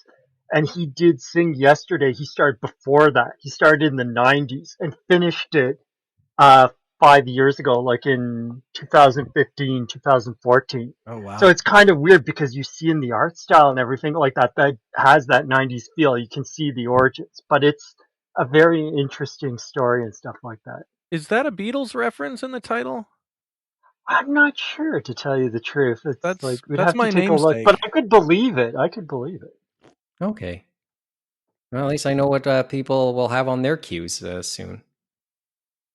At least I made my anime note queues a little bit known, and there's a bunch of others that are in other ways, but who knows? Well, I guess we still have a little bit of time, even though seemingly we're in the back end of this pandemic, depending on who you ask. Yeah, I mean, it's been mixed messaging here in New York because they've lengthened the pause order to the end of May, but the stay at home order, which is a separate thing, is like the end of June. I don't expect to be back at work myself until September. I don't think that the union is going to allow people to go back to work until I'm then. seeing a similar scenario for myself personally, anyway, considering my line of work. So Yeah. I think I know where you're going. I'm just trying to look Mhm. on the bright side of it and try and do, read or watch or do things that I wouldn't have time to given myself the time to do now. So I'm Yeah. just trying to look on the bright side. I'm trying to be productive and creative because that's always been my excuse. Is like, I'm so tired from work, I don't have time to play guitar. Now it's Well, like, hey, it's the best time to play guitar now. Like, no one's going to bother me. I can record all day if I want to, much to my neighbor's lament. But it's the best time for me. I'm a very introverted person, and I thrive creatively in this type of an environment. And I know that not so everybody does, and I have empathy for that. But for me, this is the most productive I've been in the last decade, and it's been really. I mean, anime lockdown is an insane thing that I would have never done. well, yes. So going back, well, at least I know you seem to be trying to use the time well. But that all said, would you be willing? Like, I'm not going to ask if there's an inevitability with it happening again, but any regrets, or would you be willing to do it again? If Oh yeah, would you be willing to do this all again? so the team has been discussing this even by the end of Friday. We were already talking like, what should we do different next year? Now, we have not officially said that we're going to do it again, but we all want to. Mm. It's a matter of we need to decompress, we need to think about, things that we can do bigger, things that we can do better. But I've had people reach out to me and say like, "Hey, if you do this next year, I want to help." And so it'll be a bigger team. It's going to be more ambitious, I think. But again, that's assuming that it happens. But it's probably going to happen. But what I want to tell people is I want them to have realistic expectations because of the situation that we're in. We were able to get guests and industry panels that we would have never been able to get in a normal situation. I don't expect that to happen if we do this again. We're not going to have Discotech at our online convention announcing 6 anime. That's just not something that I expect to happen again. That's probably a fair statement. That's fair, So yeah. in some ways, it was like lightning in a bottle. Yes. In some ways. But getting a bunch of fan panels together, I think that's totally doable. And I was talking to Tony. Tony was kind of the second in command. I'm going to have him in New York next time, if there is a next time. He's going to be If there's local. a next time you're having it, well, by then people will be allowed to move around. I think. I would hope so. But I told him that I would fly him out here so we could be in the same room and coordinate. Yes, I think that would make things easier, and I think it would be a better show because for people that stuck around for the whole day, I did some kind of crowd work in between each panel, and to be able to have Tony there, I think would add a different dynamic to that. But it would also allow more freedom. Say, if I have to use the bathroom in the middle of a panel, like, yeah, I don't expect him to know how to use all of the equipment, but he can hit next on a slide. That's easy. Anybody can do that. Okay. But it also would give us the ability to be able to come up with ideas more organically, because he would just be in my apartment and I could say, hey, wouldn't it be cool if we did like a skit during the next piece? Like, what if I'm Vegeta and you're Goku and we're waiting in line to get into the hentai panel? Oh yeah, that's. I'm pretty sure now that somebody here, now that maybe somebody hears this, I don't know if anyone's going to listen to it. I think somebody will write a script for you on that. I don't know if any of you stuck around to the end of each night, but I did play a skit where unofficially it was Vegeta and Gohan going to the convention, but I didn't want to say it was I heard that. They were good. They were good. Oh, I didn't want to. I didn't hear the first one, but you were nice enough to play it again on Saturday night, and that was nice of you because there was like, play that again because some of us didn't hear. Well, I did it at 2 a.m. Well, and I got Kyle to do the next time on Anime Lockdown, which was like a dream come true. Oh yeah. Oh, that's great. It's like about discotheque and that, and it was like, oh boy. Well, yeah, as I said, you gave yourself some very positive currency here.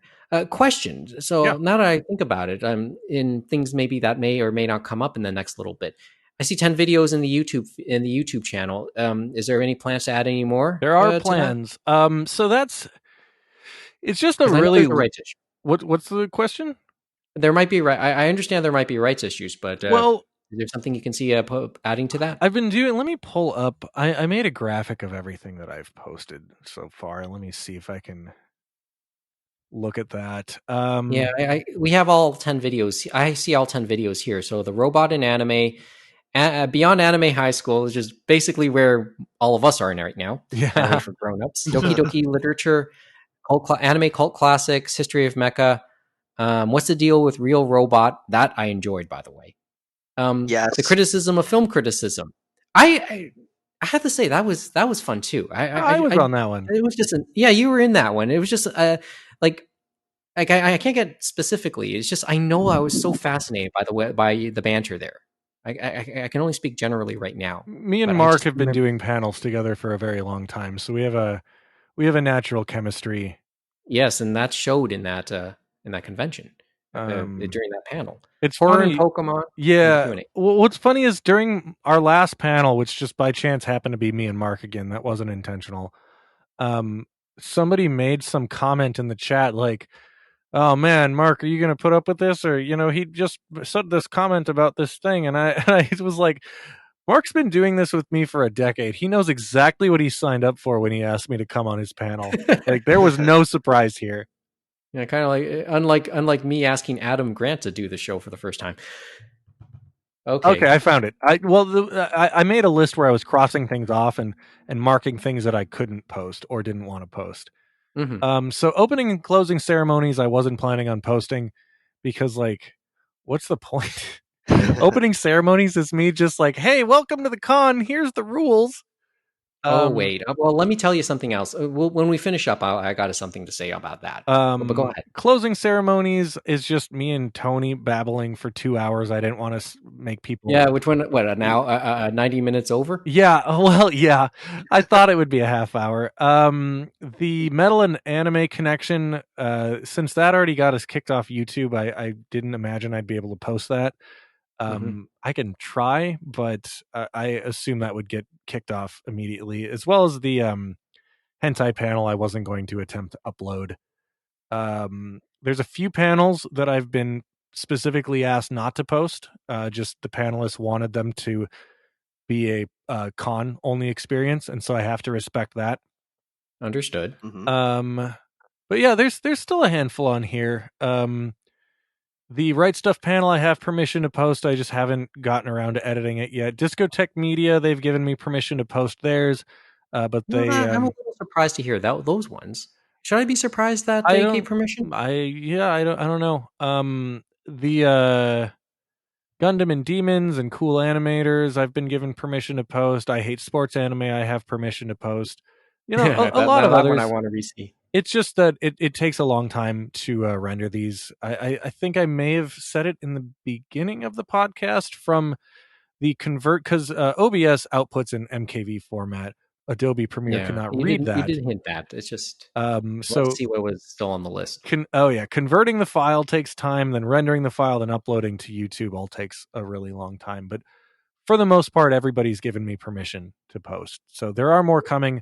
I'm trying not to spend my entire day working on the con, because during the rendering process, my computer kind of becomes unusable because it uses all of my processing power.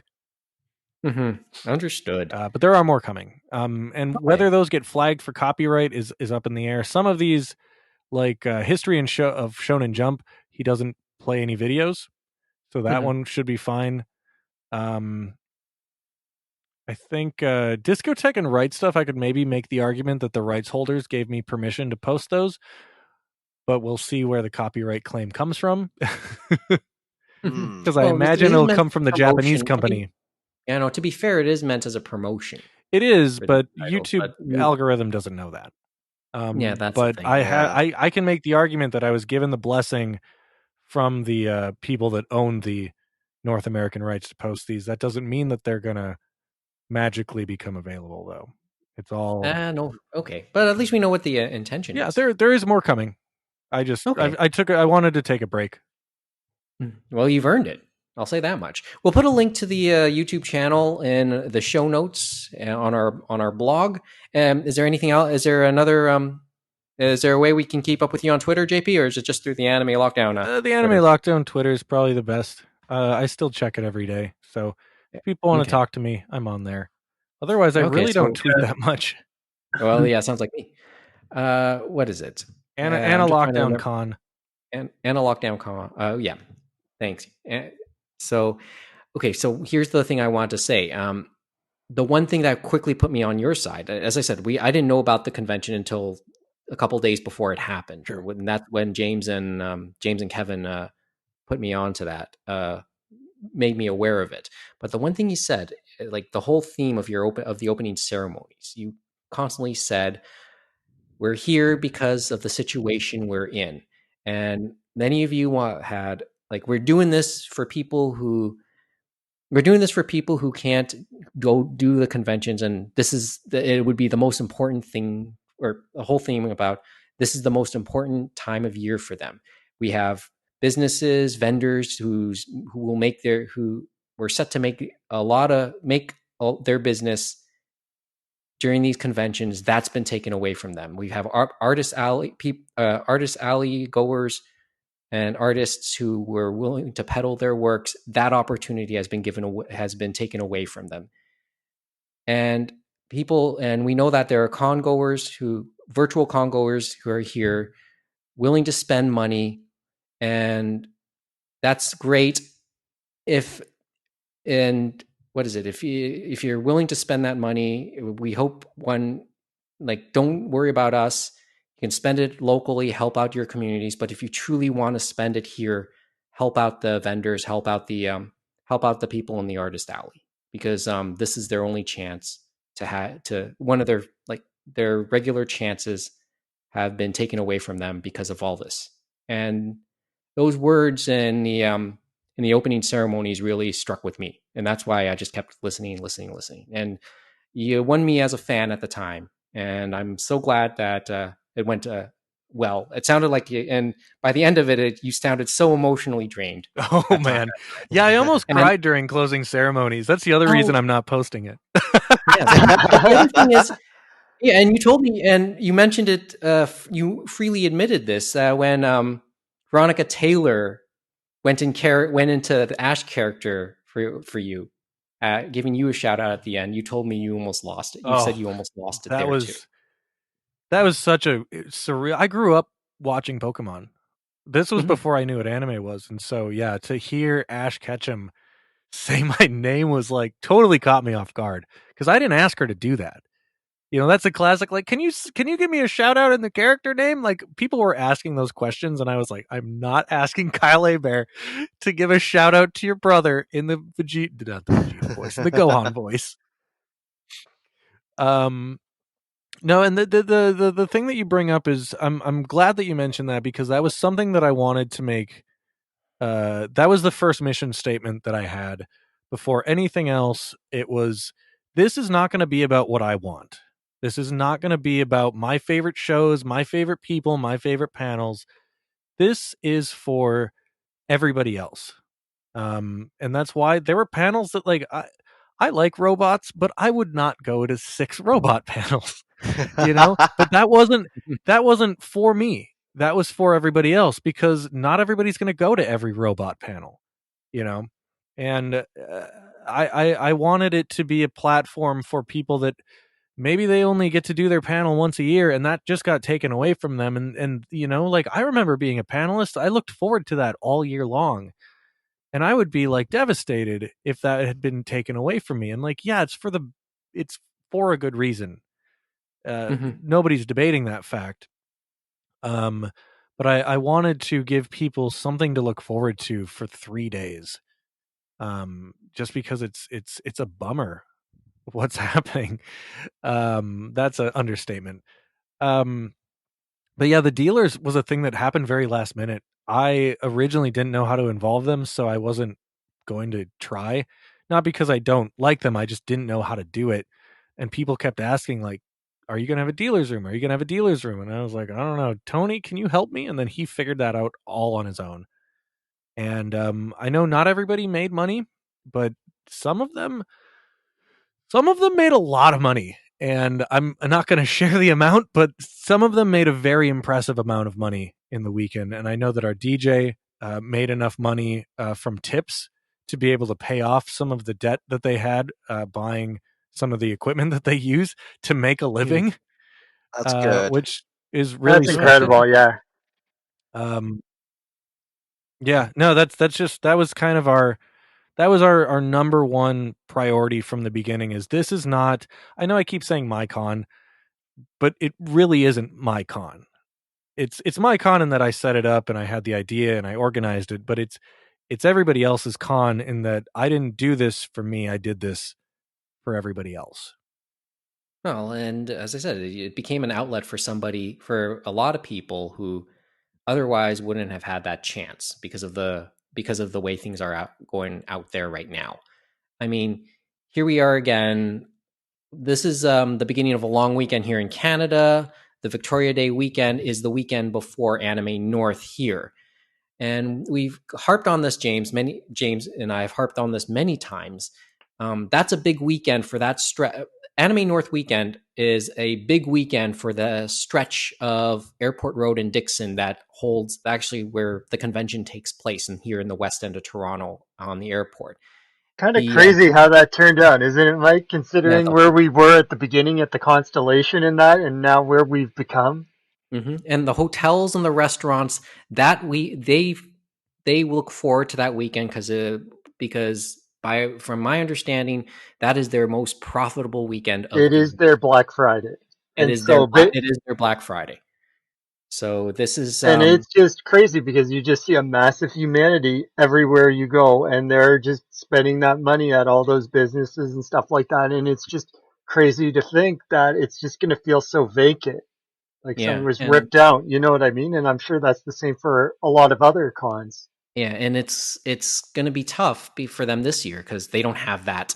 And I mean, we're familiar with the James. All of us are familiar here in Toronto. Are familiar with the area. I drive, and for me, whenever I went to work, I drove by that area every day, and it's always a gag to see that, to see pictures of congoers passing by the area taking pictures during the off time. It's always cool seeing the line of people heading there from the east end of town.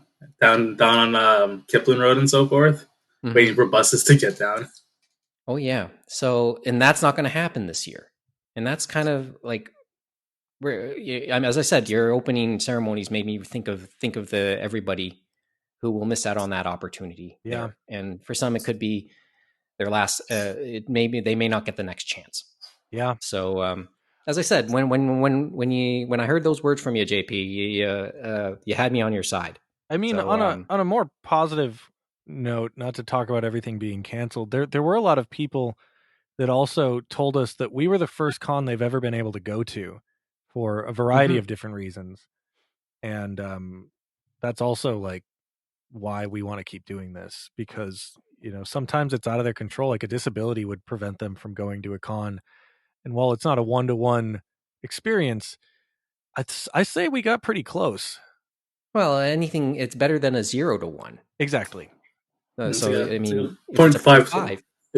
yeah, even if it's a point something, it's something. And when I was younger, I certainly appreciated these experiences. I've never experienced it the way we, like James, probably Mo. We only experienced the local versions. I know Kevin has been to a few out of town. Like, which ones have you been to, Kevin? So I've been to SoccerCon twice, and I've been to Otakon twice. Those are the ones that Yeah. and I've been to Anime Central once. Usually it was because of whatever Japanese musical guest was coming that year. Yeah, you chase those down. Nice. Oh yeah. But it's like, the thing is, not all of us are so lucky. I mean, Kevin's probably the luckiest of all of us.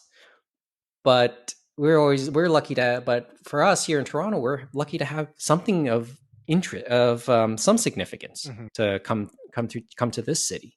Not many have that chance, though. Yeah. Well, so I'd mentioned that, not to give you the Minnesota goodbye. I mentioned that in opening ceremonies as well, is that I'm in a fortunate position where I can go to multiple shows a year, but there's a lot of people that can't even afford to go to one. Mm-hmm. Here. Well, it's I'm going to say we should probably end it off, because I think we're near the 2-hour mark, which is about the average length of a roundtable episode. Yeah, but usual for me too. Yeah, well, I have to say, this was a real pleasure to finally talk with you at length. Yeah, this was fun. Thank you for doing this. I guess for something a little bit more practical, thank you for forcing me to sign up to Discord. James will probably help guide me through that a little bit more. I also signed up for Discord because of Anime Lockdown. Oh man, Discord owes me money. Well, hopefully checks in the mail. Yeah. But seriously, JP, it was a real pleasure to talk with you at length, to have you on the show. As I said, sometimes if there's a bright side, necessity is sometimes the mother of invention, or all invention, or at least making people do things. So So the pandemic forced me to just start doing the show online, but it also brought Anime Lockdown in, and probably put a lot of smiles on a good number of anime fans' faces. Hopefully, through all of this. So, congratulations, and hopefully we'll be able to keep in touch. Would love to have you back every so often. I'm happy to come back. This was so much fun. Would you be willing to do a regular roundtable with us? I mean, I don't know about doing it every single week, but I'm happy to come back. You mean like a regular episode? Oh yeah, every so often. Oh yeah, I'm happy to come back. If you're interested in giving your thoughts on the issue, on the current events of the day. I love podcasting. This I've actually, I don't want to play favorites with everybody that's had me on their show, but this is more traditionally my style. The come on, crack open a few beers, record for 2 hours, where a lot of the interviews, they're still fun and they still have a place. And it comes down to each person's personal style. But yes, I'm not used to doing the 20 minutes and call it a day. I guess we don't have a time limit, and as me and Mike have said, we're basing it off sports talk radio and stuff like that, and a certain sports talk radio host and his partner that was in Toronto, and it was like the round table and conversational, like you were having a beer with your buddies and sitting there at the bar having that conversation. You know what I mean? I miss Bob. And even you guys tried to call it early. I was like, no, let's go another hour. That's sort of what happened tonight, and we're now at almost 2. So, JP, thanks a lot. Yeah, thank you for having me. It was a real pleasure. And, everyone else out there, thanks for putting up with it for the last, hour 50? Hour 50 minutes? Sounds about right. Yeah. Well, thanks a lot. Well, as I said, this was a special edition. So episode 19 will come up probably sometime in the next week or next couple weeks. And join us again for that. Good night from Toronto. And from New York. Join us again for another edition of the Anime Roundtable.